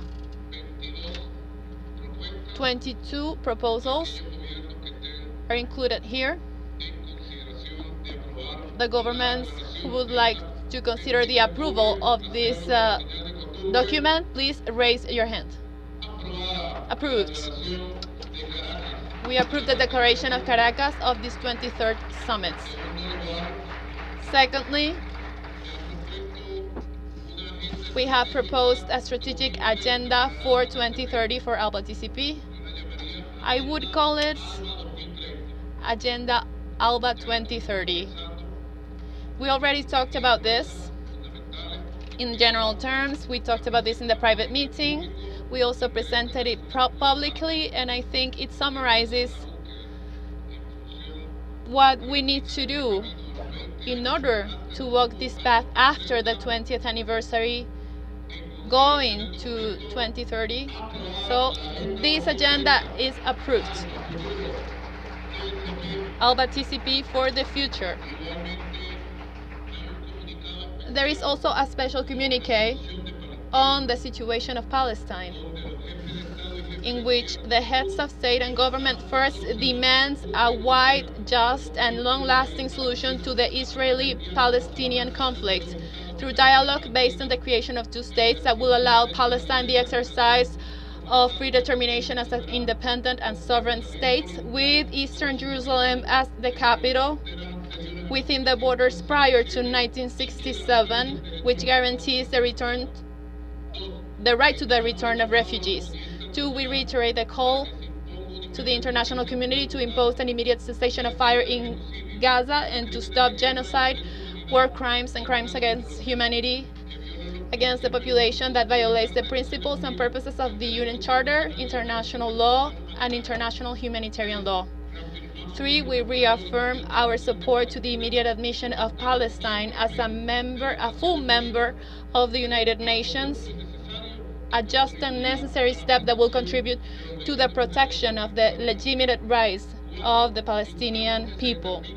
4, we urge to determine the responsibilities of the government of Israel and its supporters to be held accountable for the crimes perpetrated against Palestinian people in accordance with international law. And 5, we invite especially Palestine to participate in the summit to celebrate the 20th anniversary of ALBA. This declaration is approved.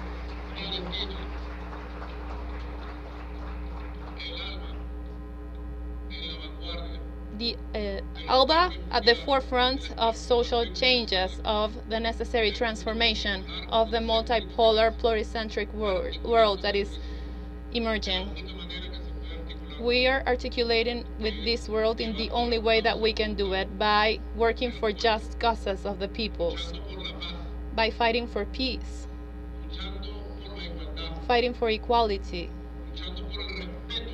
fighting for respect to the independence, the sovereignty of our peoples, by fighting against the criminal sanctions, blockades, threats, and aggressions, political, economic, and diplomatic aggressions, or any way of economic warfare that is imposed on our countries and our peoples, and by fighting against fascism. This is our flag. As we were created as an alternative against neoliberalism, ALBA today is raising its flag to become an alternative to far right and to fascism in our America and in the world. Thank you very much, government delegations, social movements, and we will conclude, we will say goodbye with Afro-Venezuelan drums and Venezuelan joropo. Thank you very much. Until victory forever. Thank you, brothers and sisters.